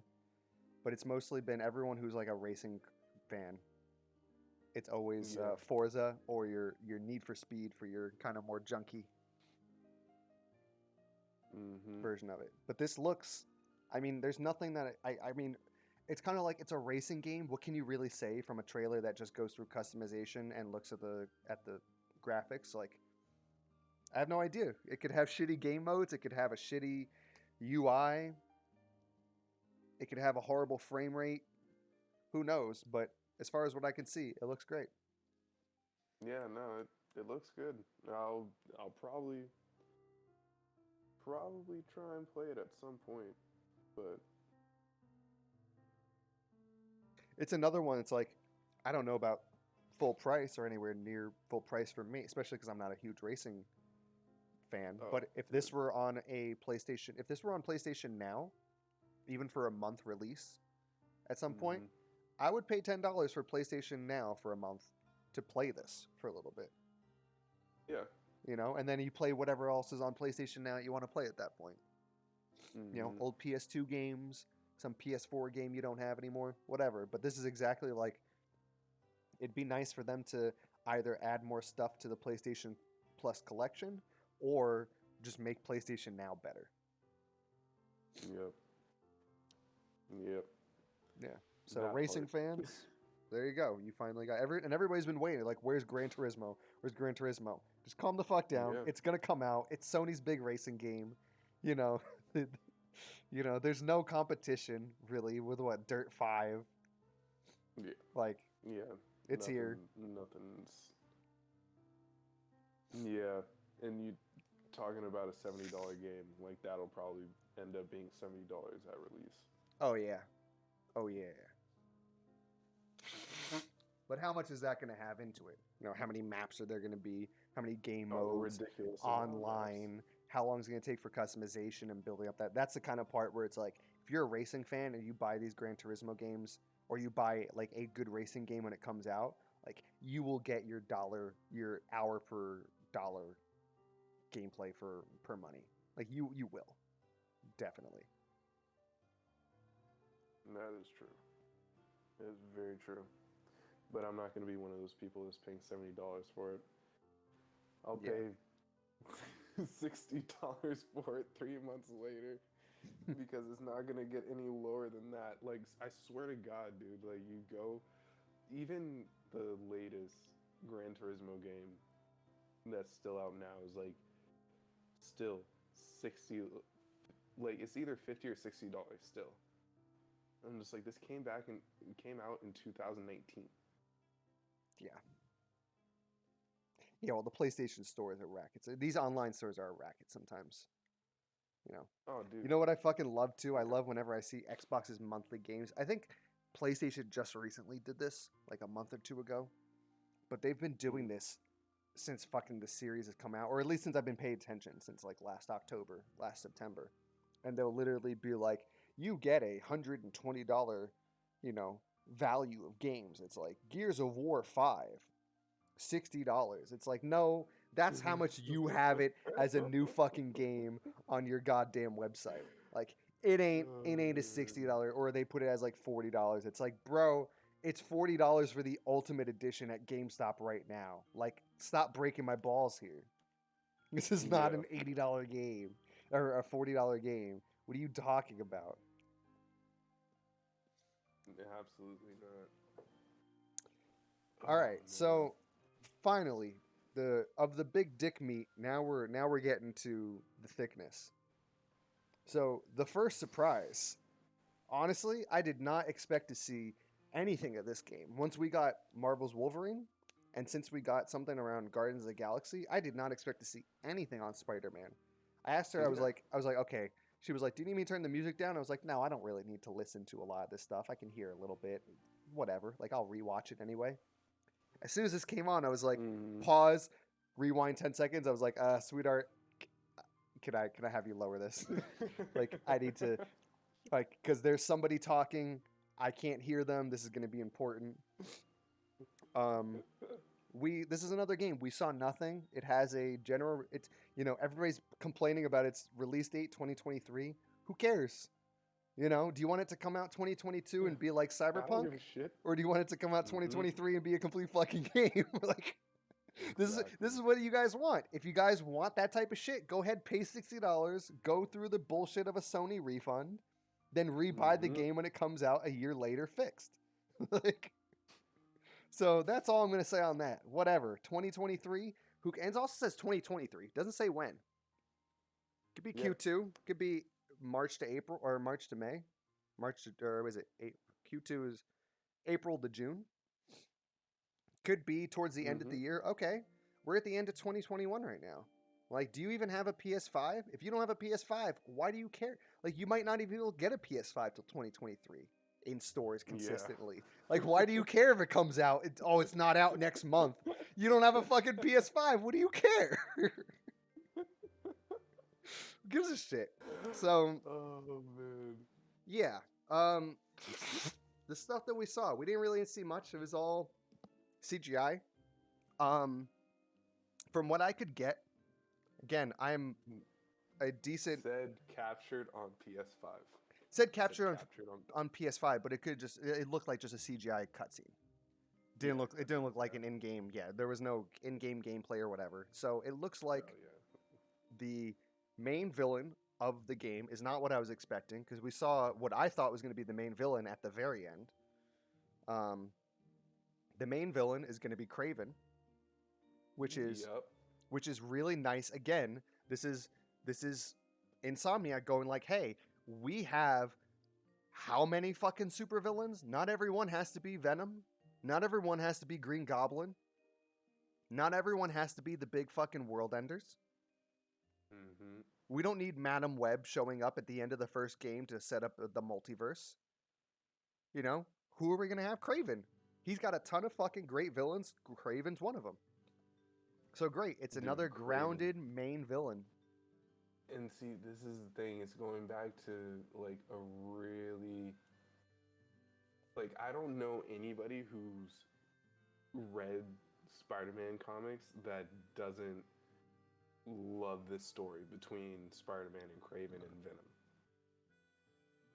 Like, Yeah. their story arc, and who knows? Like, I know Insomniac is really good at telling their own versions of the story, but a lot of times they stick pretty true to the source material. Depending on which comics you grew up reading, like they're sticking really close to it. And just with this, I'm just like, wow. Okay. So I can already kind of see it, like, but you have a monkey wrench in there with, like, Miles Morales. You don't. It it completely twists the story because he's not there. Yeah, So well, does the symbiote attach to Miles instead of Peter? I don't think Like so. it's I think that Venom that we see, I don't think there might not be a black suit. I mean, and if there is, it might be they like a single chapter. It might really be like a lot of Venom Harry Osborn. Or the person that gets attached to is it leaves Harry and then finds its way to hint anybody who doesn't know about Venom, Eddie Brock. Because I mean, yeah, this could no, go in a it's bunch of ways. You could have like, because this is on the Ultimate Universe, so this could be on the Ultimate storyline of Craven makes a big spectacle of like, I want to hunt the biggest game. He kind of says that in the thing, like there hasn't been a mm-hmm. game or something that I haven't been able to hunt, and you are the best game. So this does seem very much like that Ultimate storyline of like, hey, Craven's on a TV show. It's Craven. What are you going to go next? Ah, I'm going to New York City to find the greatest prey. So I mean, story wise, like just piecing stuff together, knowing when Insomniac does, it could be this big overarching story where he's in there the first couple of chapters, like in this big celebrity like way, where he's like he's saying he's going to hunt the biggest prey, and there's this great prey that he's aiming for, and then you're going through the storyline of Peter working for the Bugle or being a photographer, competing with this guy Eddie Brock. Then you have the whole storyline with Craven, and then eventually Venom gets into it. Eddie Brock's there for pictures because it's like a celebrity thing of him versus Spider-Man. I mean, this is where my brain goes. It could go exactly the way that you're thinking because they stick so close to the stories. It can go nowhere not like that. But I'm very glad that Yeah. this trailer was not Peter and Miles versus Venom. I'm really glad that they just showed Venom. Mm-hmm. Venom looked great from what we saw. The Yeah. face. And I'm glad that the main protagonist, because also, remember the way they did. I don't know if you actually saw all the Spider-Man stuff leading up to the release for the PS4, but the main villain in PS4, that first few trailers, was supposed to be, uh, oh god, I forget his name.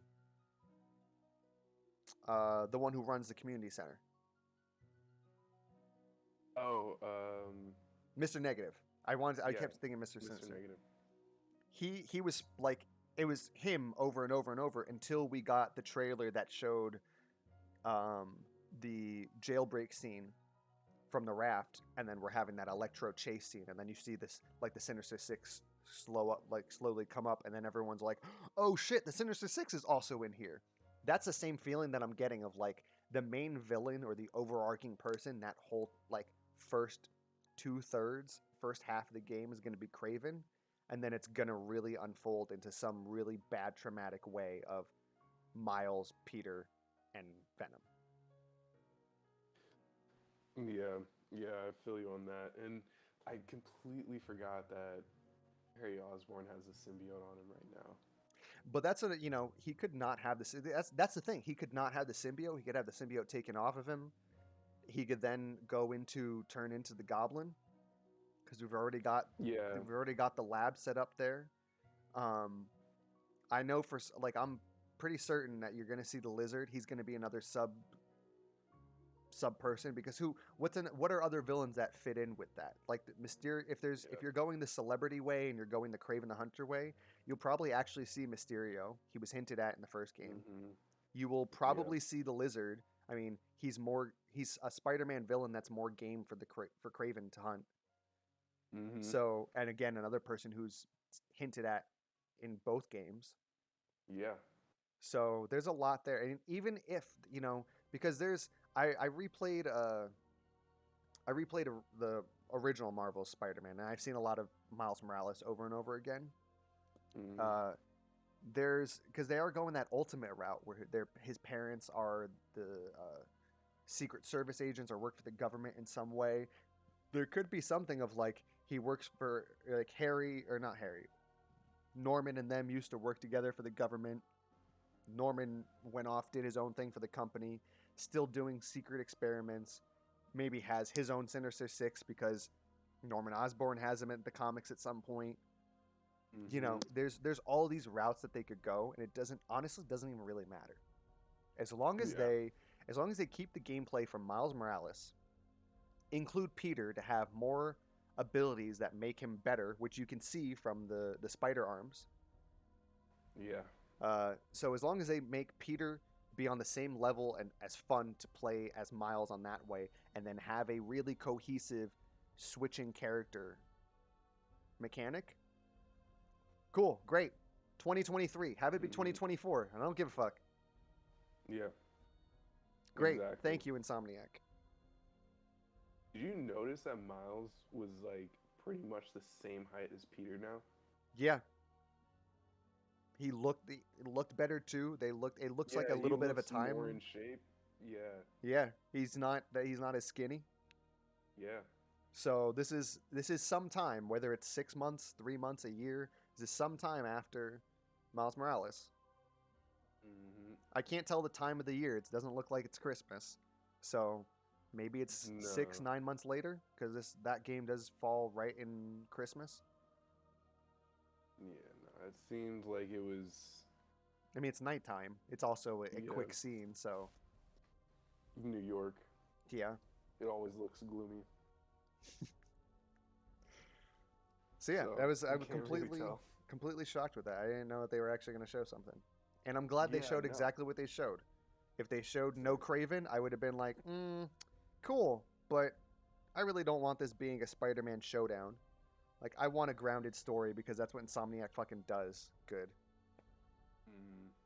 If they didn't show Venom, I would have been like, damn, I really wanted to see Venom. But they hit every part that they needed to. For me. Let's see, like, because it was, to me, they really did hit every single, like, it was 1 minute and 20 seconds. That's all that they needed. Yeah, it really wasn't much. Oh, man. Dude.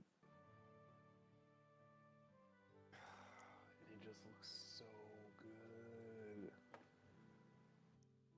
Yeah, I mean they've got the formula for it down at this point. I guess I will say it over and over again. I think that Miles Morales is a better to play game. The mechanics are just better. The amount of enemies that are on there, every little boost there is great. The only things that fall flat are the length and the story. Fall short for me. Other than that, the side missions are even more fun. Even if you compare them to the best side missions in Spider-Man, the side missions are more fun. So if there's a combination of you got Peter side missions, you got Miles side missions, great, cool. Is Venom going to be a playable character at some point? Are they going to get rid of the Mary Jane scenes and you're going to play from the villain perspective, but you're going to play Harry Osborn? Who knows? Great, cool. As long as they keep the same formula and just work on the story and make sure. This is also a game. If it comes out on release and it's 4K, 60 frames with ray tracing, awesome, cool. Thank you, guys. Better than what other things are doing right now. Locked at 60 frames. There's no bouncing around. Great. There's somebody else I saw. I'm gonna mention them in the next part that we're talking about. But there's this YouTube channel I watch, Moore's Law is Dead, and his brother pointed out something on their podcast that was like, when everybody wants to say, oh, it's only 60 frames per second, it's not as good as a higher frame rate on PC and stuff. When you have a locked 60 frames, that's better than a 90 frame cap or a maximum 90 frames per second, because you're having that 90 frames jump all over the place. It's only 90 at the peak. So if it goes down to a minimum of 71, I'd rather just have a locked experience. Or if it's around 75 to 80 and it goes all the way down to 55 at a really heavy part or something, or its frame time is all over the place, it's you'd rather it just locked at 60. So if they can get essentially the same thing they got with Miles Morales, just with all the things that made Spider-Man better than it, cool. 2023 it is then. During a year when people are actually going to be able to get PS5s. Because for Exactly. anyone who doesn't know, chip shortages are not getting any better. So Exactly, dude. Yeah. unless this also comes Them. out for PC, which I would honestly, in the next year, not be surprised if I hear that there's a Spider-Man, if Marvel Spider-Man and Miles Morales are not heading to the PC. I'd be very surprised. Yeah. Same. Because with them Same. buying um, with them buying that studio that does a lot of ports, like this is number one on the list. Besides the next one, which God of War Ragnarok. I'm gonna be the Debbie Downer. I'm so pissed that there's no release date. but I don't think that this game is releasing in 2023. I'm gonna say that because a lot of people were saying like rip God of War 2023 or 2025 or whatever. So here's the things that I'm gonna say from the beginning. The same YouTuber I just mentioned, Moore's Law is Dead. He has a lot of he does a lot of like behind the scenes. It gets a lot of people talking in the industry. He doesn't name his sources. He does a lot of things to hide their identities, so they keep coming back to him.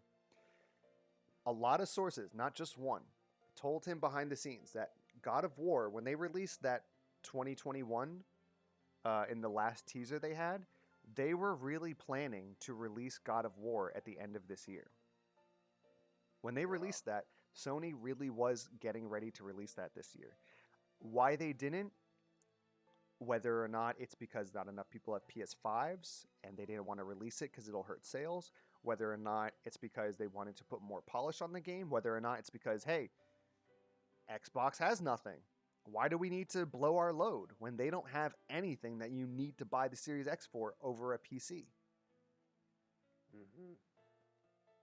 Why, so for whatever reason, it got delayed, but they were intending for it to come out in 2021.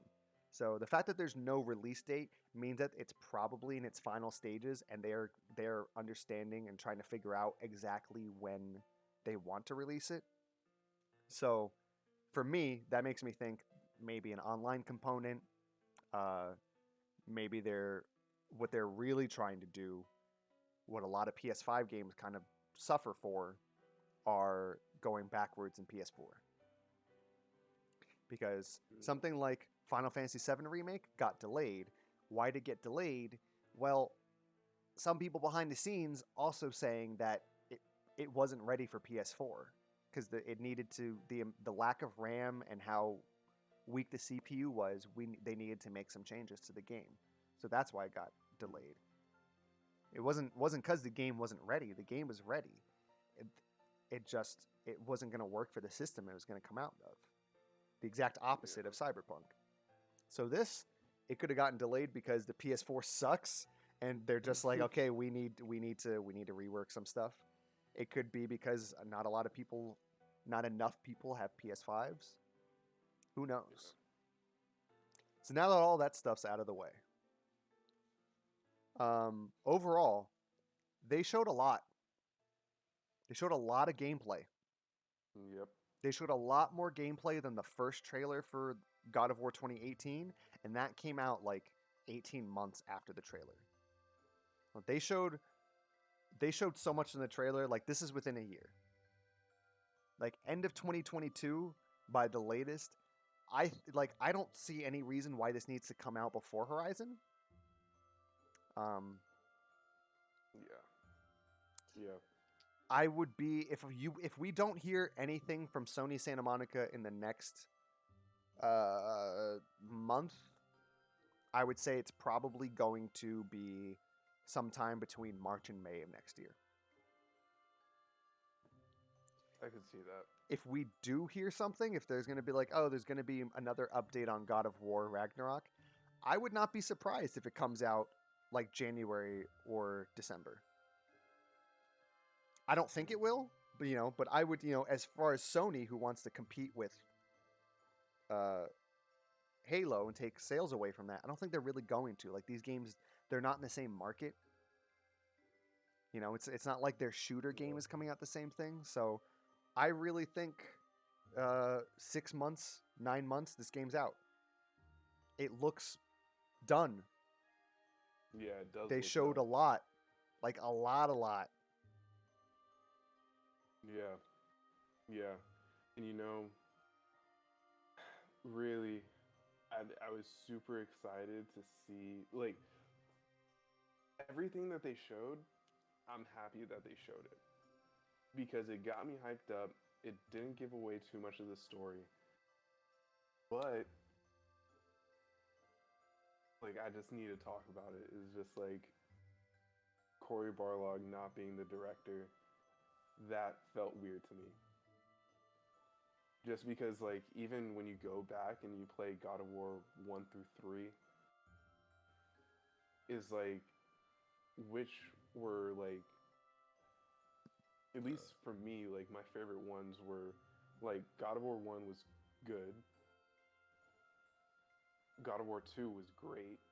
God of War 3 was okay. You know. And then the latest God of War of course is everybody's favorite. But what's been the most consistent thing is like Corey's been the director of those games. They changed directors So on them though. I don't think he had a lot of involvement in two.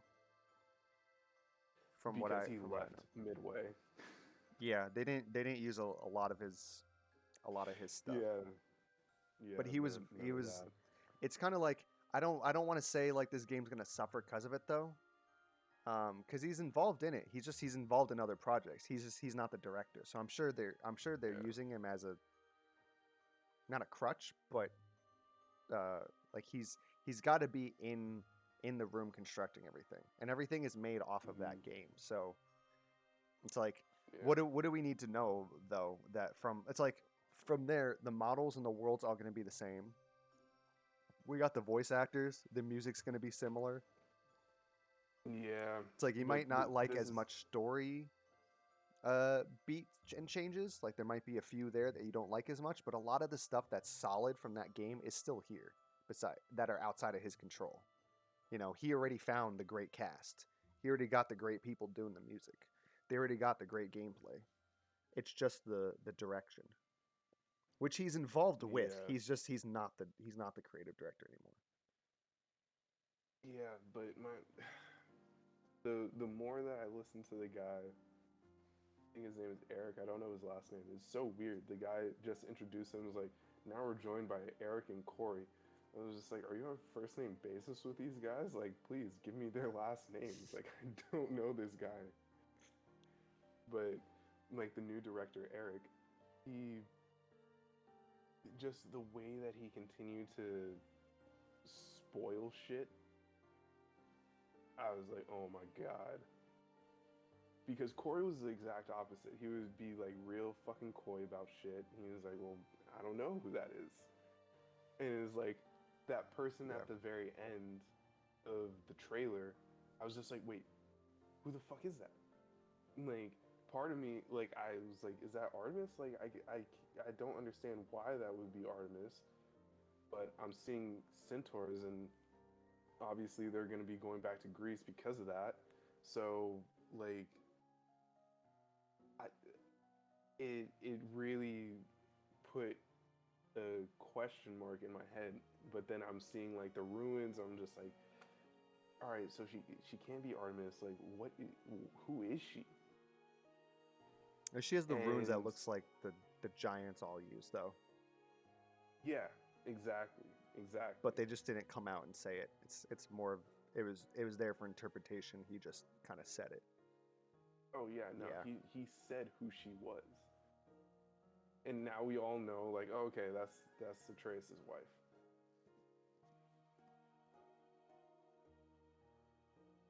Like that to me was the biggest like, dude, like why? And also saying like, yeah, Odin's gonna be in the game. He's gonna be there.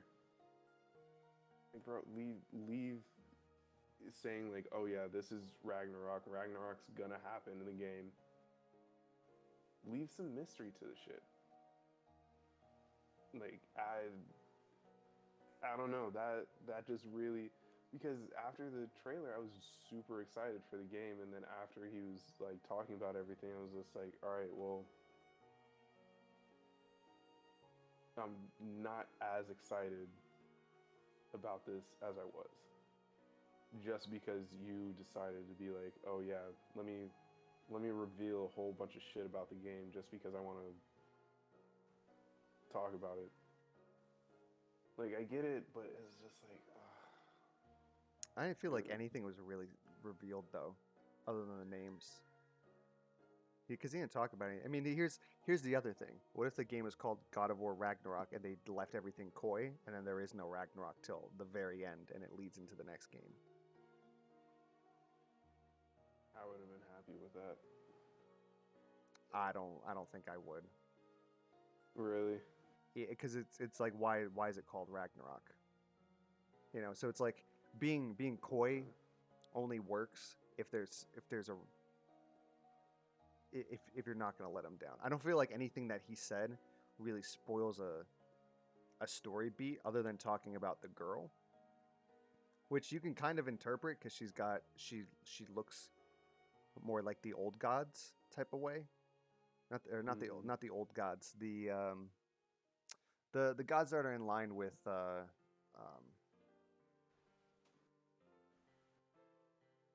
you would remember. I'm blanking on her name right now. She's in the trailer. Oh my god, the witch. But like Oh, with she has Freya. those Freya. There we go. Yeah. She has that kind of look, and she's got the Yeah. runes and stuff. But Yeah, and so see that's that kind of. that was But that's the connection that we just might not know of. The giants might be that linked to that mythical old gods. Because now we see Tyr. Tyr looks like a giant, kind of, but he also has that same gold aura in his eyes and the uh, the markings on his body.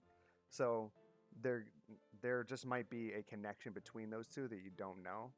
But I don't feel like he went and essentially was like, you know, like the equivalent would be like, oh yeah, Athena's in the game. You know, we got Athena's original voice actor when talking about God of War. Or oh yeah, we got Zeus's original voice actor when we tried to put him in the game. Like, wait, Zeus is in the game? Like, I don't think there's anything there that they really went about.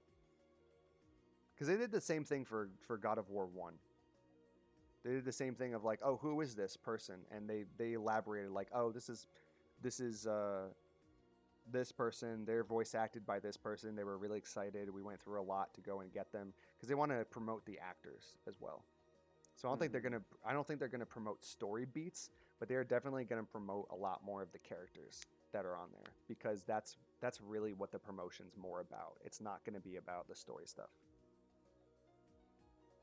yeah. I could see that. Because it's like what spoils the story more of like him telling us about like who those characters are, or telling us that like in the game called Ragnarok, like Odin and Thor are gonna be in there, or was it spoil more that like you can actually see what looks like Greek enemies or enemies from Greece and seeing Tyr in person and knowing the God of War of that realm is alive and they're meeting him. You know, so it's kind of it kind of goes hand in It- hand. yeah. Yeah. I don't see Yeah. it as something like that he needed to unnecessarily do, but I'm sure that they're like, hey, even if you don't explain who these people are, you need to make sure that they know who's there. So like he talked about Thor, but the most he talked about Thor was Ryan Hurst, the voice actor who does it.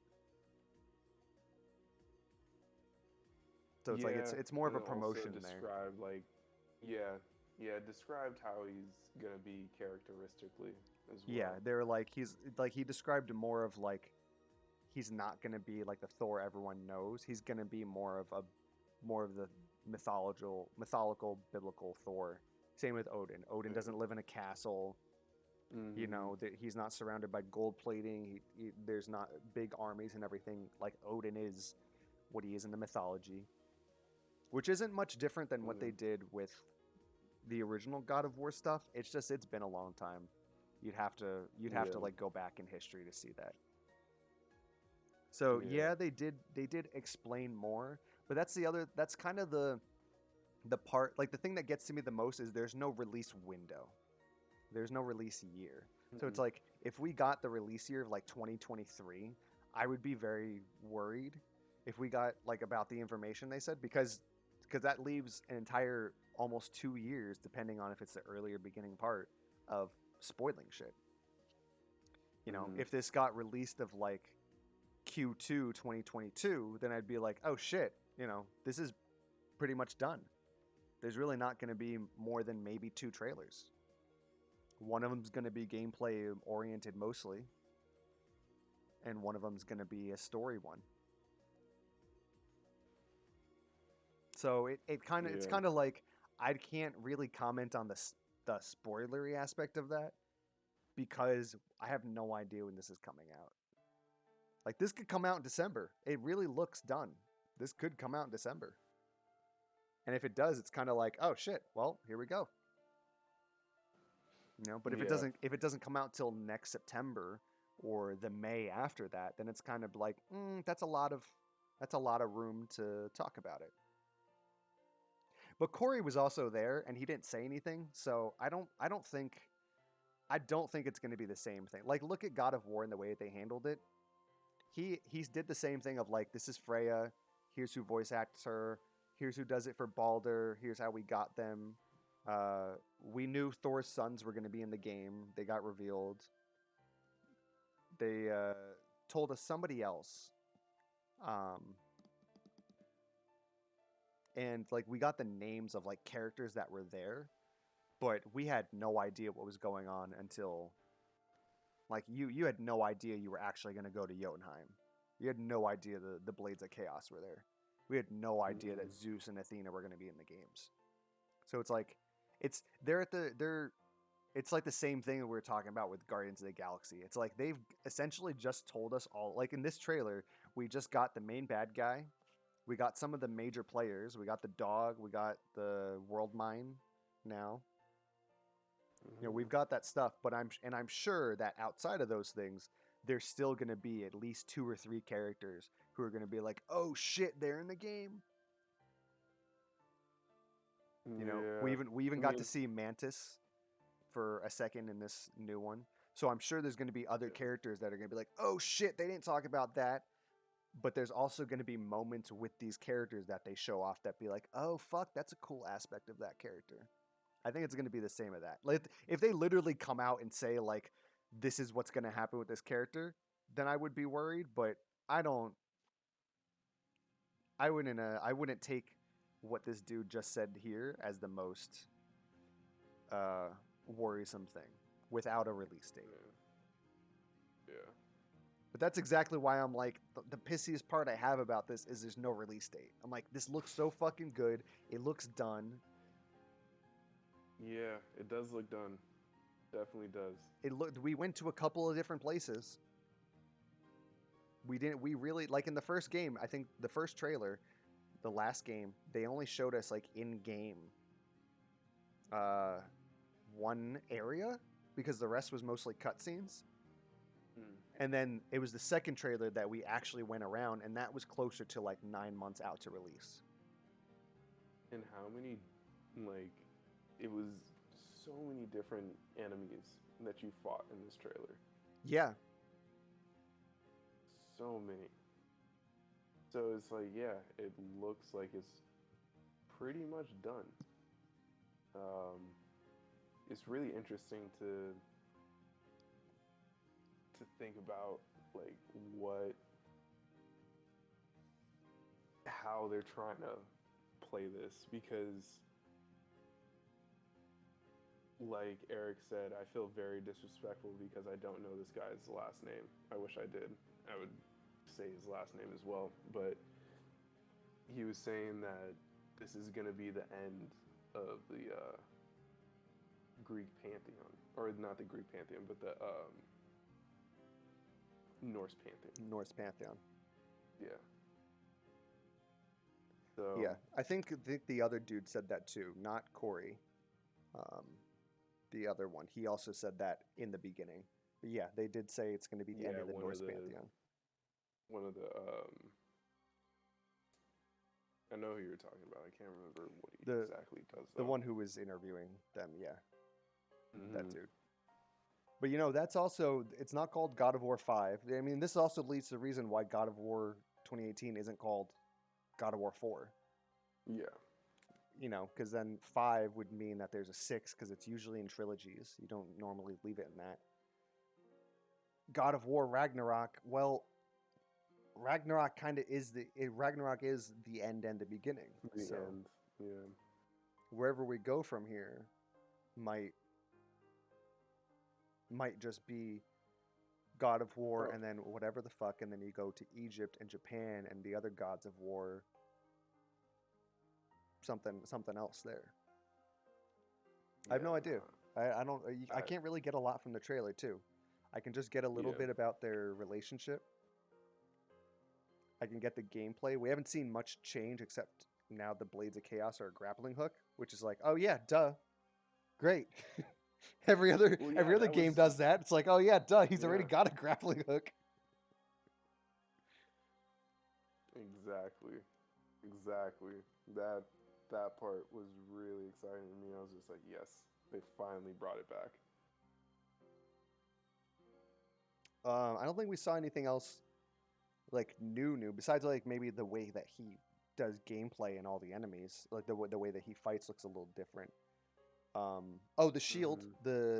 He has a new shield at certain points in the game. Oh yeah, that's right. And I'm sure they're not going to show it off, but we're gonna kill Thor. We're gonna either wield Mjolnir or something else that's electrical based. Like they're not gonna not add another weapon. Yeah. I don't think Atreus is gonna be fully playable. I think he's gonna be either playable in a section, or he's gonna have small parts of playability. But I think that's still gonna be mostly a Kratos story. Which is kind of like, okay, this ends with Kratos dying in some capacity, and then Atreus is the next game. Yeah, it's kind of what everyone's speculating. Yeah, what I kind of expect to happen, because the director is a big fan of this guy who's voice acting Thor, and you know, Thor is a big part of the whole, like, this is a big part of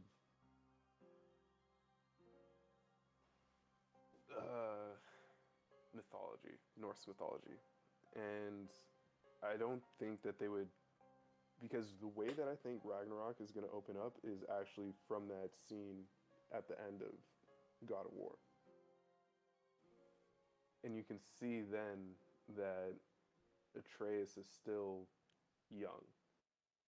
He looked older in this trailer. It looked like a different scene, but I have to go back to the version of it from the old game and double check. But this was the updated model. You're right. Everything else was the same. He was in the same exact way, but because I specifically saw like his yellow. I was like, oh, that's a different uniform. I was like, oh, so that's older Atreus. So it looks like that was just a red herring, like his vision. But I have to go back to the old one to actually see. I haven't done that yet. I'm going into this right now because I did not notice that. Oh my god. And of course they want to play a 15-second ad. All right, while you do that, I'm going to go run to the bathroom real quick. All right, dude.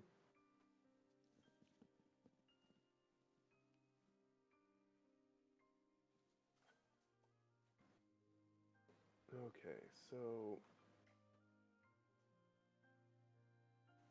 where is that part at? Okay, so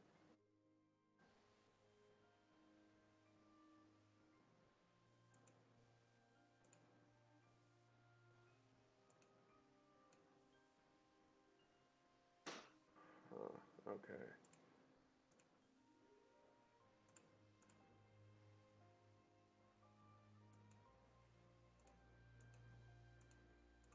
Damn it. Okay, come on. So.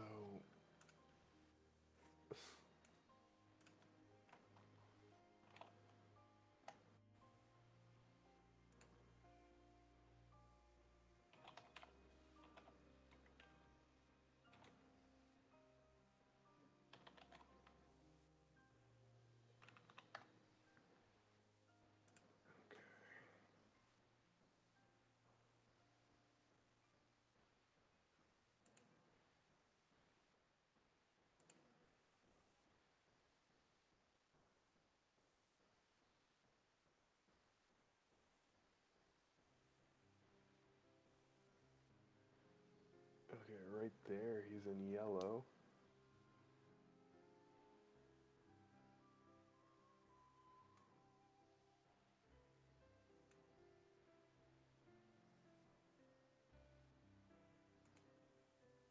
Yeah, he's older there. Oh man. Okay. Yeah, he's older.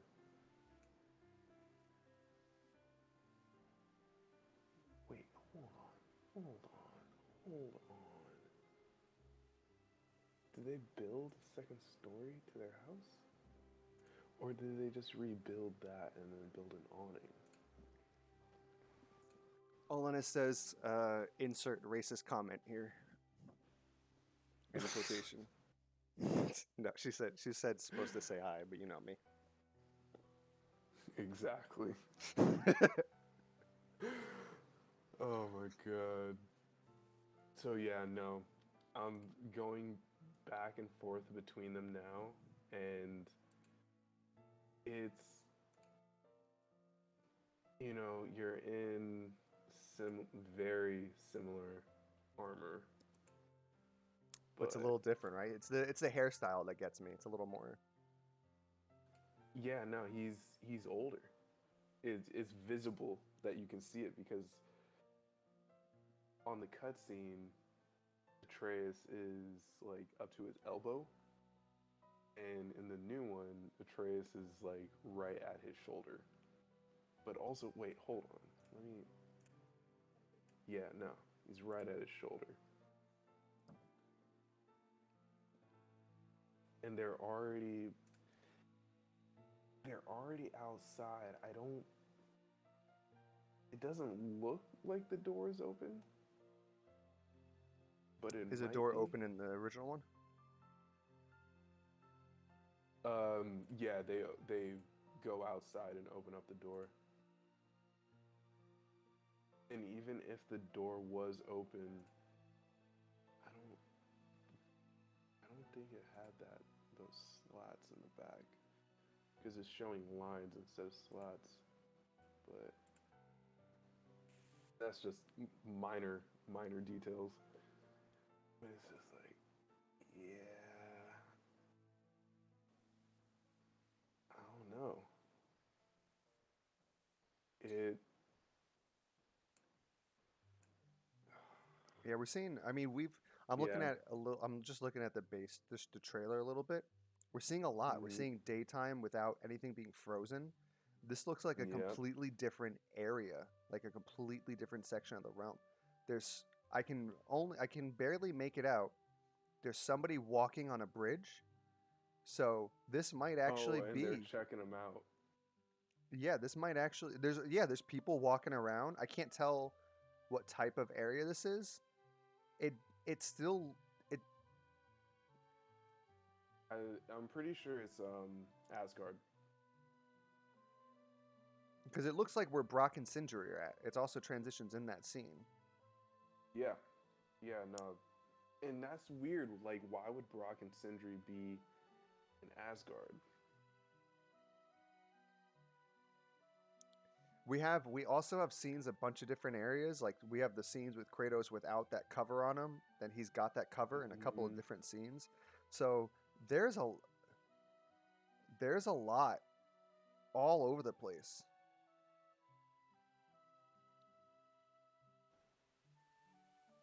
And it was kind of weird because like Kratos is like doing like it just felt weird, that opening scene where Atreus is bringing in the kill and Kratos is just there by the fire creating, like, making arrows.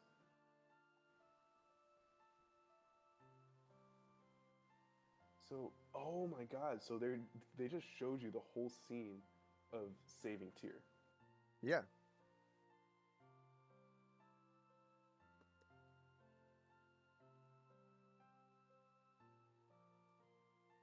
And which takes out the theory that Tyr is Kratos. Oh yeah, Everybody people who thought loves that that one. were stupid. And then the thing is, though, the area she's at, the girl in the end, Oh is yeah, completely that's different. and where you were thinking of is like Vanaheim. And yeah, I think that that is very possibly Vanaheim. You only get one look at it in the first God of War, like while you're in Freya's house. Mm-hmm. Yeah, so that's the only place that we've seen before that it could be. I mean, Midgard doesn't look like that. I don't know where else we'd be able to be going, but yeah, no, where Tyr is, that's Isengard. Or not Isengard, that's That must be Asgard. Asgard, yeah. There we go. But that area also looks slightly different than where they're at. So whatever. And there's other things too. Like we didn't get anything of the Elf Wars, so I'm sure that we didn't see anything of Alfheim. That's going to be definitely back in here because that was a huge, huge thing of like, did we make the wrong mistake? Like we Well, kind no, of yeah, fucked up, and we didn't see anything of there. go. Yeah, we saw a little bit. It was like, hold on, where is it? Where are you?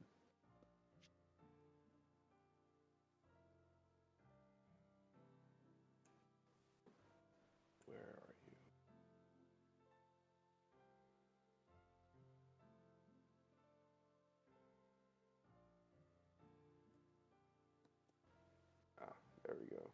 Oh, we saw the mask. So like, yeah, and also the fighting, like at 223, there's fighting going on between, it looks like the dark elves and some other type of elf.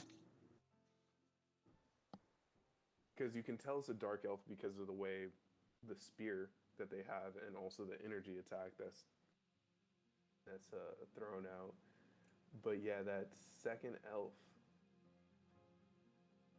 that one that attacks you. Yeah, I was like, So I yeah, was like, no, why did that mask look familiar? But I forgot how it was. Yeah. Yeah, no, those in his elves fighting, and no, this guy's a. It looks like he's a dark elf too. He's got blue skin. We didn't actually see the color of the skin because they were all in robes and masks. We You didn't know see a what? fully body one. They did show animations in the like graphic book or whatever, but yeah, they also have blue skin.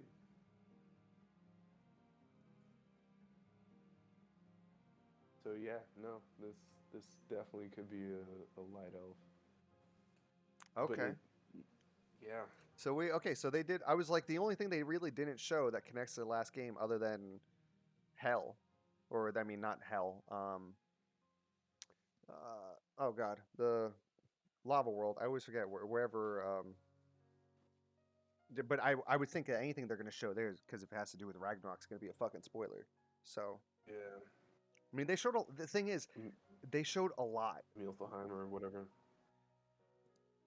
Yeah, They showed they definitely every did. really like yeah. There's so besides the enemy amounts, we're in so many different worlds that are like nothing looks bad, nothing looks like it's empty of anything. Like it really does look like we got to see everything, every world that we're really going to. It looks like there's more Yeah. shield combat. Atreus, you see his summon with the stag, which is a lot better. So he's gonna have like a different gameplay style, just added onto his. This game does not look like it's so far from release. This does not look No. like if you go and actually watch God of War 2018 first trailer, it does not you do not see as much. The reveal trailer. Mm. I think it's the Oh. other one afterwards was the um this is very long though.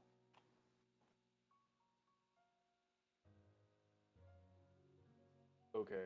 I honestly,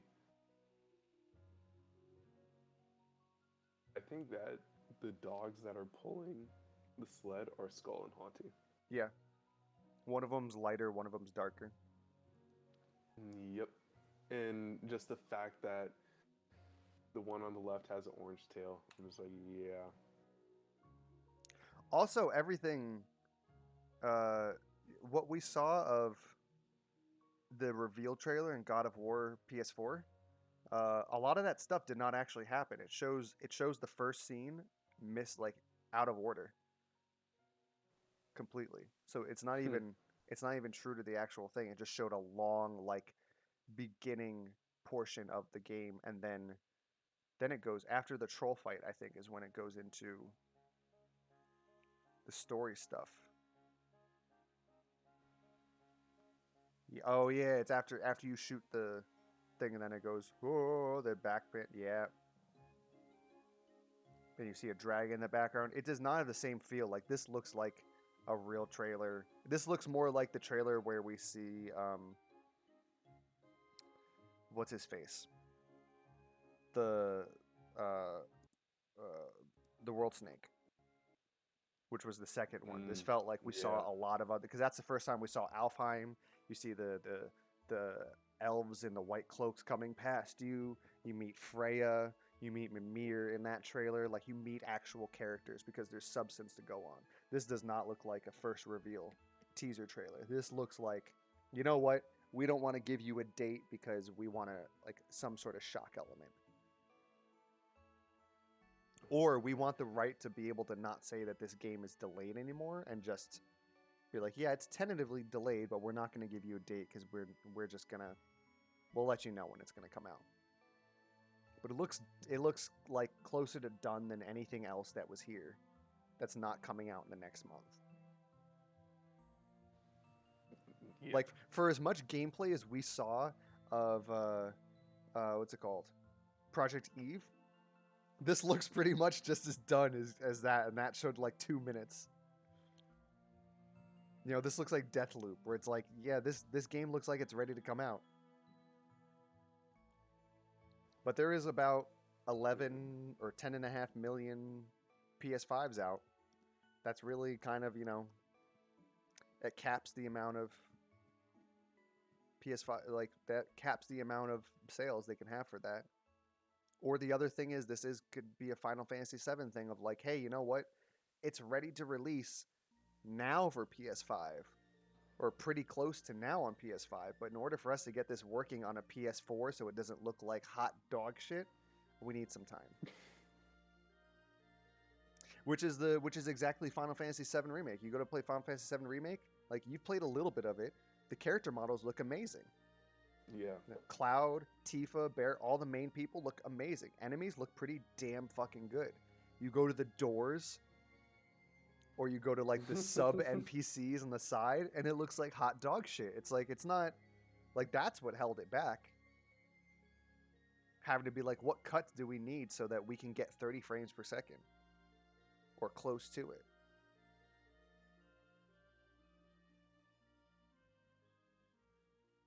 So I think we're really close into it. This is a majority of what this whole thing is about. Everyone's excited about a lot of things, but this game is PlayStation's defining title. This is its Halo Combat Evolved. This is its Super Smash Bros. This is its Halo. When this game is out, people will be flooding the marketplaces everywhere to get a PS5. Price doesn't really matter at that point. You're back to release date. It's that game. Or it's that, hey, I bought my PS5 God of War Ragnarok and now I've literally signed on to every single watch list in order and restock in order to get one. It's big.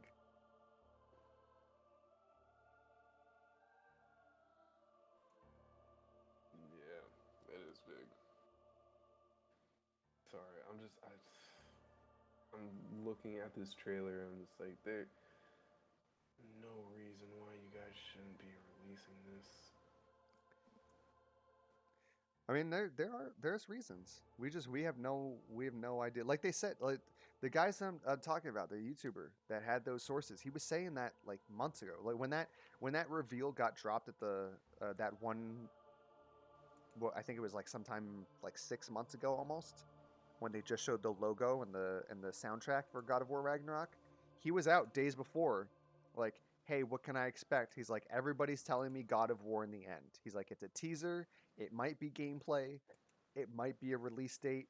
Don't get your hopes up, but it's gonna be there. And everyone I'm talking to is, and then as soon as it came out, he was like, everyone I'm talking to is saying it's ready for this year.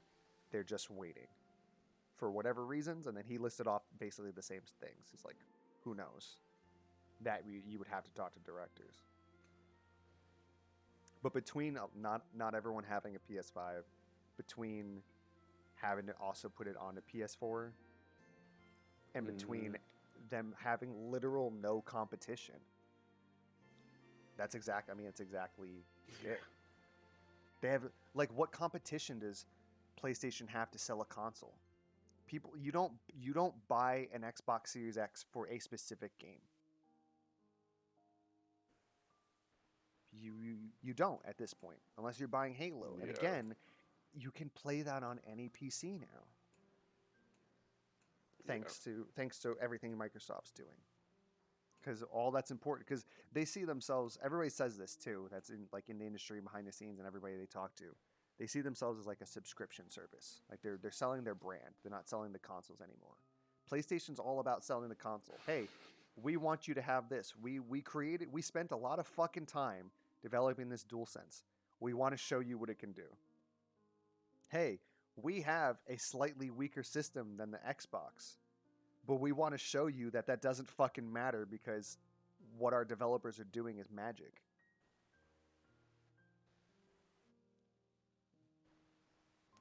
Yeah, dude. Like it is magic. This shit really is magic. Like these new characters that they have, just everything looks so polished. Yeah.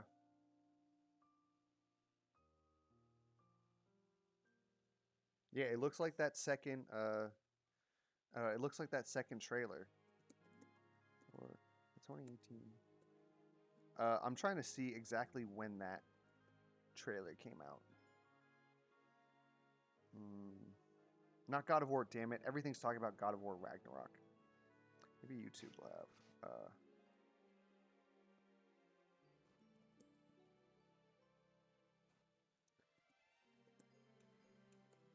Let me see.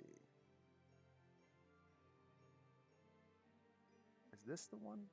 No, it's Be a Warrior. Yeah, so this is E3 2017. So the game came out Let me get that. I think it was March.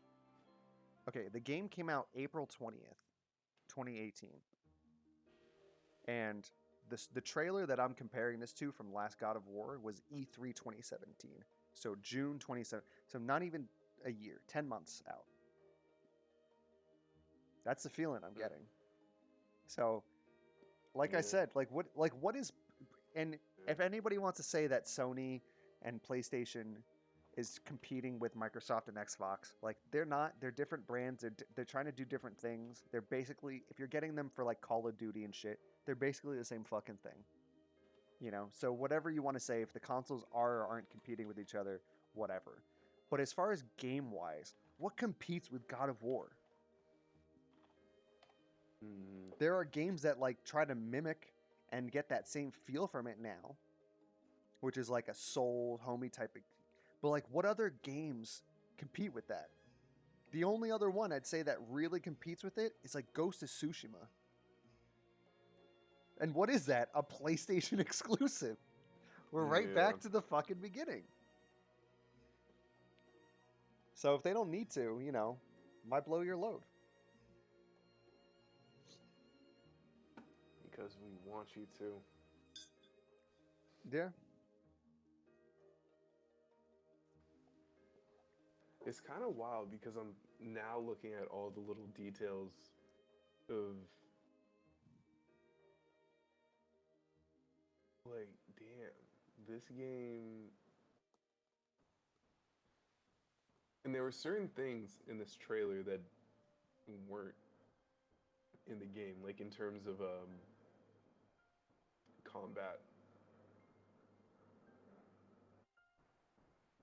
Oh, the first trailer you're talking about for the last game?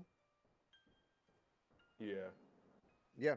I just turned it on and to see. It was not the trailer I was thinking of, but yeah, that whole segment is different. It's elongated a lot. That was just like that was essentially a teaser. Like here's a like, and they really needed to show you, hey, here's God of War and what it's going to be. They needed to make it its identity. And then they were like, okay, here's the trailer where we can show you Mimir, we can show you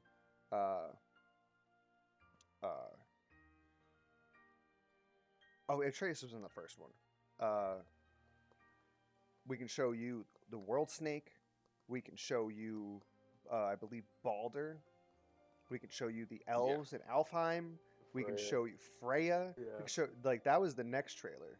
And that was not even a year before release. So if this is going to be, and games like to kind of release in the same windows that they do, you know, hint Call of Duty. So if this releases like April 2022, yeah, this looks about 6 months out.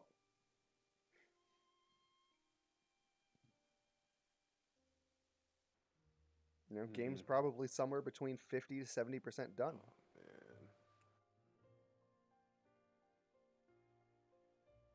And they did tell us, Corey did say, like, hey, this game took a hard 5 years to develop.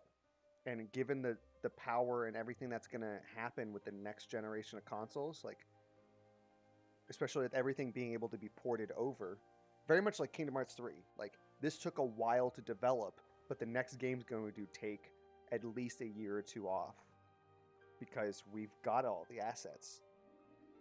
We've got the basic story beats, or at least the outline. We've got the voice actors who've already fit into the roles. We're not creating a combat system from scratch. So, and what is this about? This is about 4 years after. You know, we're at like 3.5 years right now. That's right in line.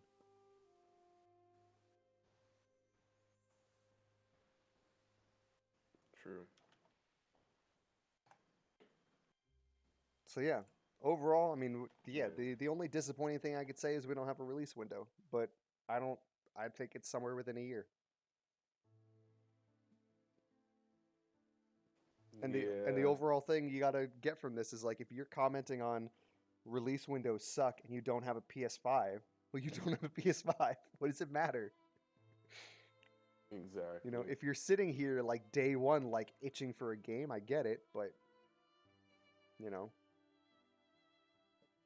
But in the meantime, you got something like Deathloop. Looks interesting. You got Kenna. It's also on PS4, but it's going to be good. You've got Horizon, which is coming out in less than 6 months.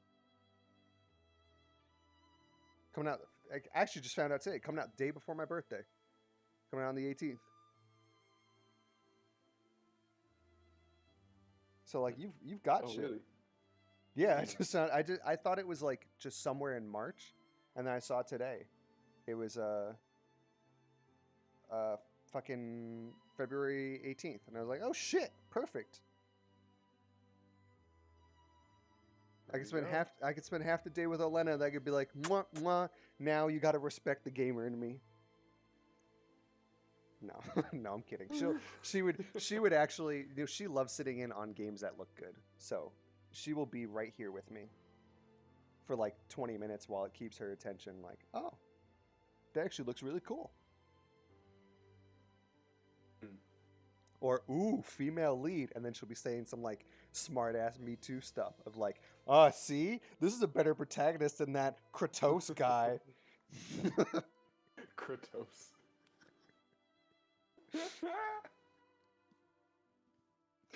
Oh man, I heard her voice when you said that. Yeah, she actually she remembers Kratos. She remembers God of War. We were doing a puzzle a few months back, and she was like, "I always pick the music. Why don't you put something on?" So I just put on just like random video game music, and it was going down. It was just going down the list, like good Final Fantasy music. Horizon Zero Dawn was on there. She was like, "Ooh, this is really nice. What artist is this?" I was like, "This is the soundtrack from my video game." She's like, "Oh, really?" It's like yeah. And then it went down to God of War was one of them. She's like, "Oh, this sounds like God of War." I was like, "It is." It is. She's like, "Oh shit, no way." Oh man. So yeah, memorable. That's too funny. So what I think though, to wrap it up with God of War, I really do think that if there is a game that needs to be getting a PC port, this is definitely top of the list. Yeah. I would be very interested to see how this plays on hardware that's not the PS4. I'd love to. Because as a God of War fan, everyone who doesn't have a PlayStation, which is, I mean, it's easy to get a PS4 nowadays. But everybody who hasn't had the availability to be able to play God of War, I want you to play this. Spider-Man, Yeah. I want you to play Spider-Man. But God of War, like, is a game that every gamer needs to have the availability to play. I completely agree, man. You don't get a lot of games like this where it's like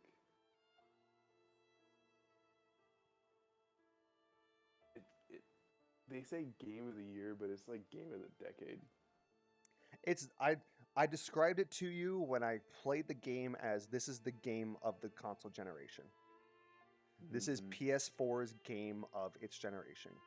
Ghost of Tsushima was a nice like ending game on that same aspect. It was like, hey, this took all of the aspects that all these games are trying to do and polished it so fucking much. It's so awesome. But this came out at the end of the fucking life cycle of it. God of War is like, hey, this is what every game going forward will look at and go, okay, that game did it better in the way that we're trying to do it, so let's copy that. Hey, we're going to have a secondary character, let's follow the way that they did that. We're going to have a progression system, like our progression system is kind of monotonous or is really difficult to do. Let's see how they do it and go on. Like, this is a game that's a model for other games. It's not perfect. There are things that like aren't great on it that are like pretty good, but they're so far and few compared to everything else. It's like, oh boy, there's not a variety in boss battles. Like, there's still like 4 or 5 big bosses. They're done in different ways, and then there's still a bunch of like sub-large bosses that progressively, like, it's a perfect like learning game. Like the first time you play that Titan on the first level, or not the Titan, the troll, Yeah. By the end of it, you're progressively playing that game or that enemy until that enemy becomes monotonous, and then the final version you play of it is the fire and ice trolls. It's like, there you go. It's like you progressively get to the point where you're just getting better and better at the combat. The first time you fight those rock golems, same thing. It's like, oh, the first one's really easy, and then they progressively just add more gameplay mechanics. Yeah. Yeah, very true. It's Very it's true. it's a very good learning experience. It's just like, in that way, it's Kingdom Hearts 2. By the time you play the ending bosses, like, they're doing stuff that are just advanced on the level of, like, you were learning the basic mechanics in the first or second world. They're just repeated here.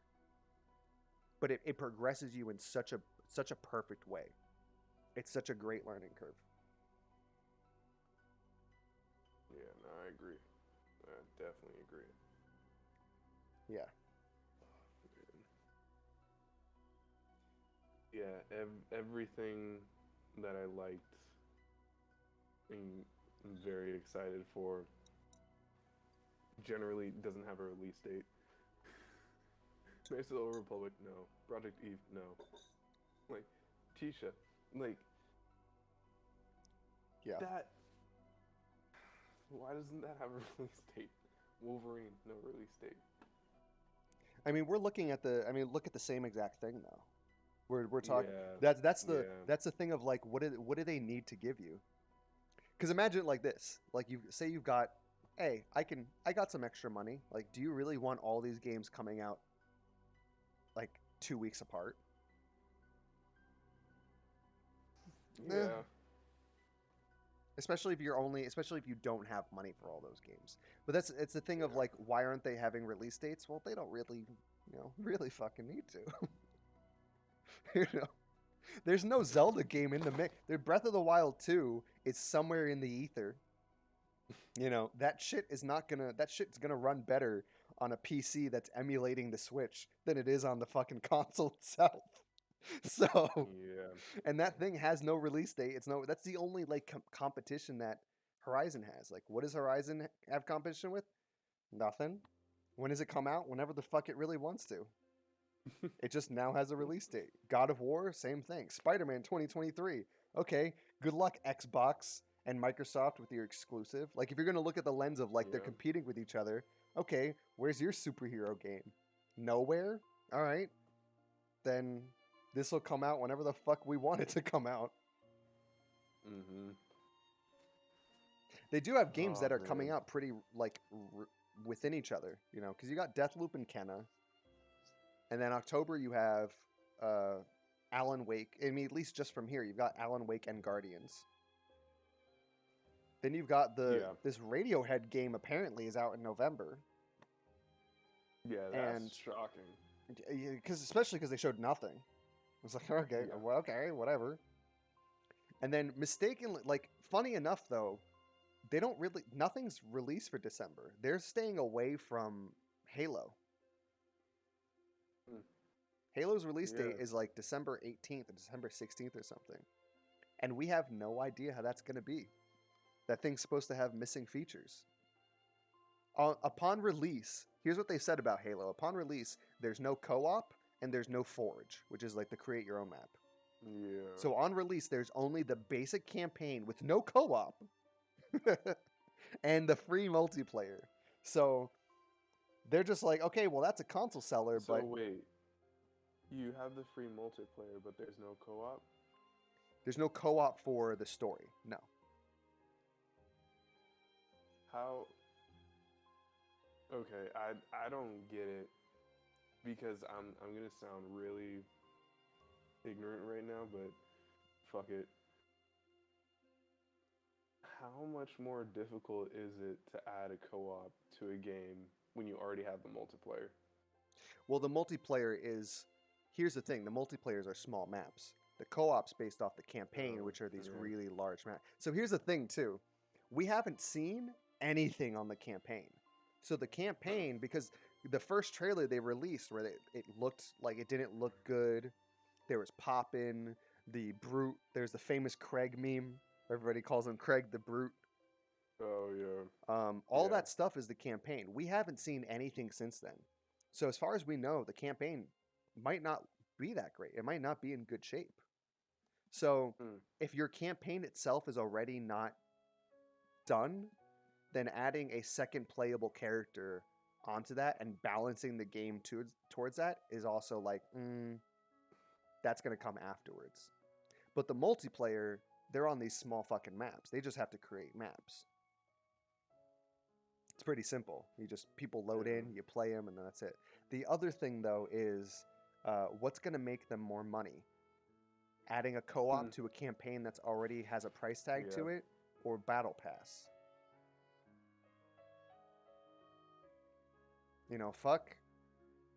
Fuck the campaign for all that. They're like, fuck that. We just, games as a service is already a thing. Everybody already adds their stuff onto it. For them, it's like hell. As long as we get people who are downloading this free, buying a $5 skin every week, well, that's in the end of a couple months more money than if we worked our asses off to get the co-op. So, so by April, when God of War releases, Halo could be in a completely different state past the hype that it is right now. That's the thing. And that's the only big seller that their quote unquote competition has. Yeah, I can't remember. Like I said, I just don't keep up with Xbox anymore. I just haven't heard anything. The last thing that I really saw was that Halo trailer where they're like, "Yes, it's ready. You've been waiting for it forever, and here's the trailer." It's like, wow. I'm so glad I'm not a hardcore Halo fan because I would be I am very upset right now, but I'd be more upset than I am right now. I mean, it looks okay. It's just like it's not this like generation defining game. Yeah, And that game was it's supposed just to Halo. be a fucking release title. That's been Yeah, I stopped know. for a year and it's still having missing features. That says something about a game's development. Yeah. God of War, hey, it looks almost done and it still doesn't have a release date. Well, cool. It has just Yeah. it had a general window of this year and they were like, what the fuck are we doing? I don't know. I feel like they're gonna surprise us. It's kind of like if your team has like the top 5 players of the whole league and you're like, "Hey, I want you guys giving 110% the first 30 games. I want to be 30-0 when the season opens." It's like, "Why?" Don't run me into the ground. We got a whole we got a whole stretch in front of us. You ain't nobody's even near anyone in our starting lineup. The fuck? Get out of here. That's PlayStation right there. They're sitting there like, "Excuse me, what's on Game Pass?" "Oh yeah." "Okay, cool." Yeah.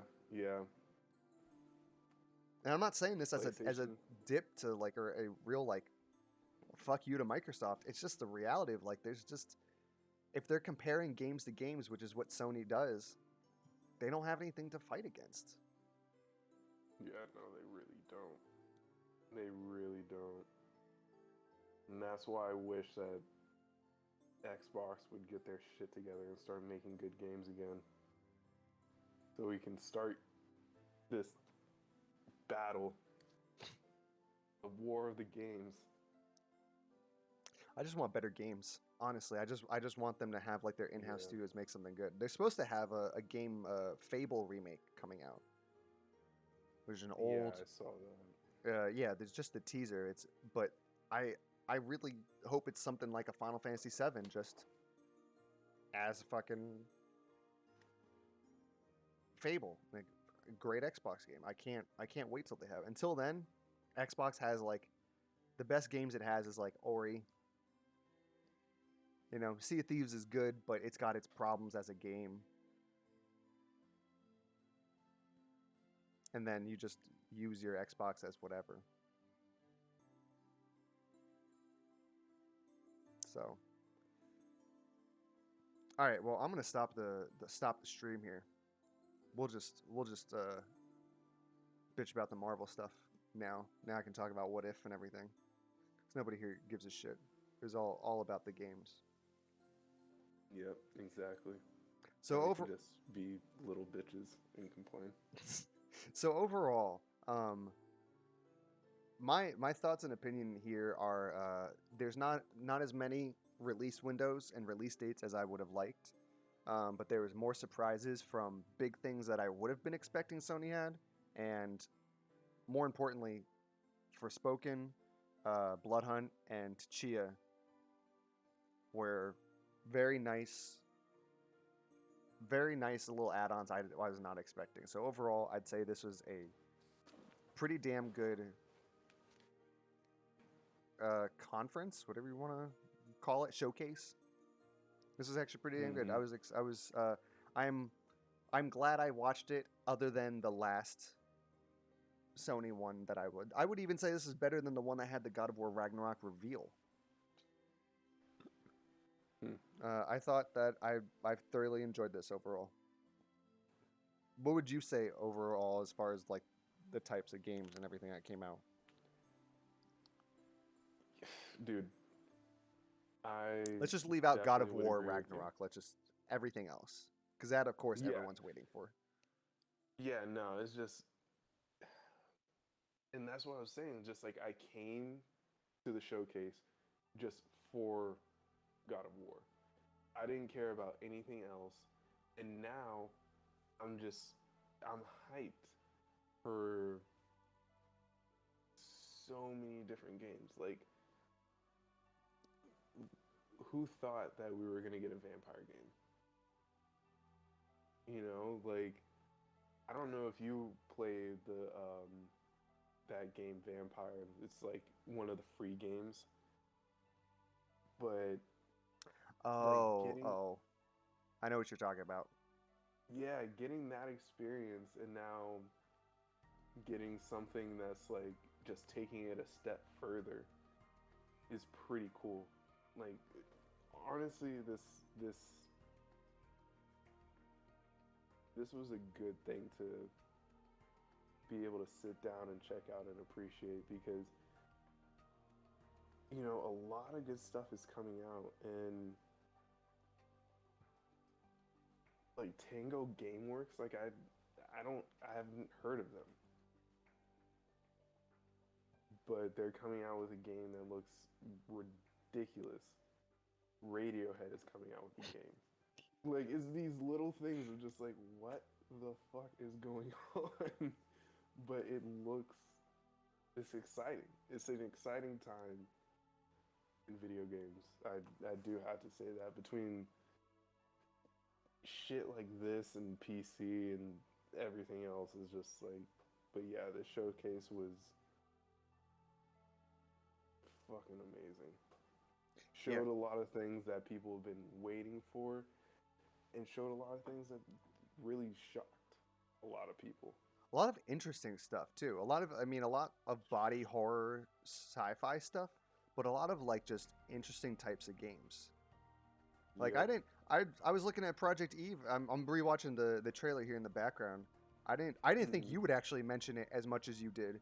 Like, this actually looked, and looking again at it, I was like, this actually looks pretty damn good. This looks kind of like Devil May Cry, you know, Yeah. sexy anime girl. But this actually looks like, you know, this looks actually fucking interesting. Tachia looks fucking interesting. Yeah. Looks Yeah. really, really fucking cool. Forspoken. I didn't think that I would say a Square Enix game was one of my top threes. Overall, the Square Enix games they've been showing, like the last Final Fantasy type games and Avengers and all that type of stuff. That game looked fucking interesting. Like, it's not even just like I can't wait to buy and play that game. Like, no, I can't wait for them to show me more. Yeah. This stuff looks really cool. A lot of Yeah, interesting all of it. shit. And then they have the big hitters. Then they have the fucking Marvel Spider-Man and God of War. Mm-hmm. You know, the game that's everyone's least excited to see here is fucking Deathloop, because you've shown us 100 fucking times. Yay, GTA 5, and there's a couple of other like remasters that are coming out. Yay, cool. Like a multiplayer vampire game. Yeah. Like that, I'm gonna like that. I'm gonna have more hype for that than I did for Ghostwire Tokyo, which I was already hyped for. Like I didn't think I had that by the end of the conference, or before the conference. Yeah, good job, Sony. And probably I will bet a lot of this stuff is also coming to PC, or some of it is. Like I know Guardians of the Galaxy isn't. I know that's also on Xbox. But I'm sure. I think there were some other things that didn't say PS5 exclusive at the end of it, and I was like, maybe it's not exclusive. It's just at their showcase. Yeah, no, I think a good portion of this list is going to end up on PC. And I know they're really making that push. Final Fantasy VII Remake is coming out on PC at some point this year. Deathloop is coming out on PC. Yeah, I just got the Epic notice. Deathloop's out on there. Really? Yeah, it asked me. It's like pre-order Deathloop, and I was like, pre-order Deathloop, and it's out on there. I got another one earlier in the week for Kenna. It's like pre-order Kenna now for a bonus thing. I was like, Kenna's on fucking PC too. Wow, nice. Yeah, because now the consoles are essentially just mid-high range gaming PCs. So yeah, that's what the PS4 is, paperweight. Yeah, well, Xbox One's a paperweight. PS4 is the PS4 is your exclusive games if you don't have anything better. Oh man, talking all this shit and I still have a 360.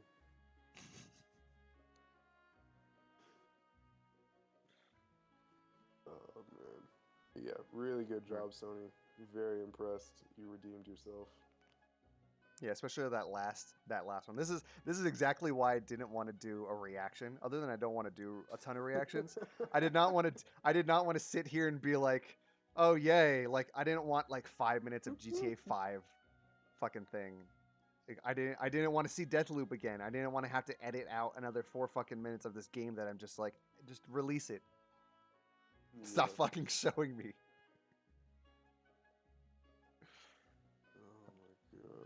Yeah, so overall good. All right, let's get out of here. So, goodbye to everyone on YouTube, or whenever this is on, wherever this is on, whatever. Who gives a shit? It's demonetized anyway. All the way.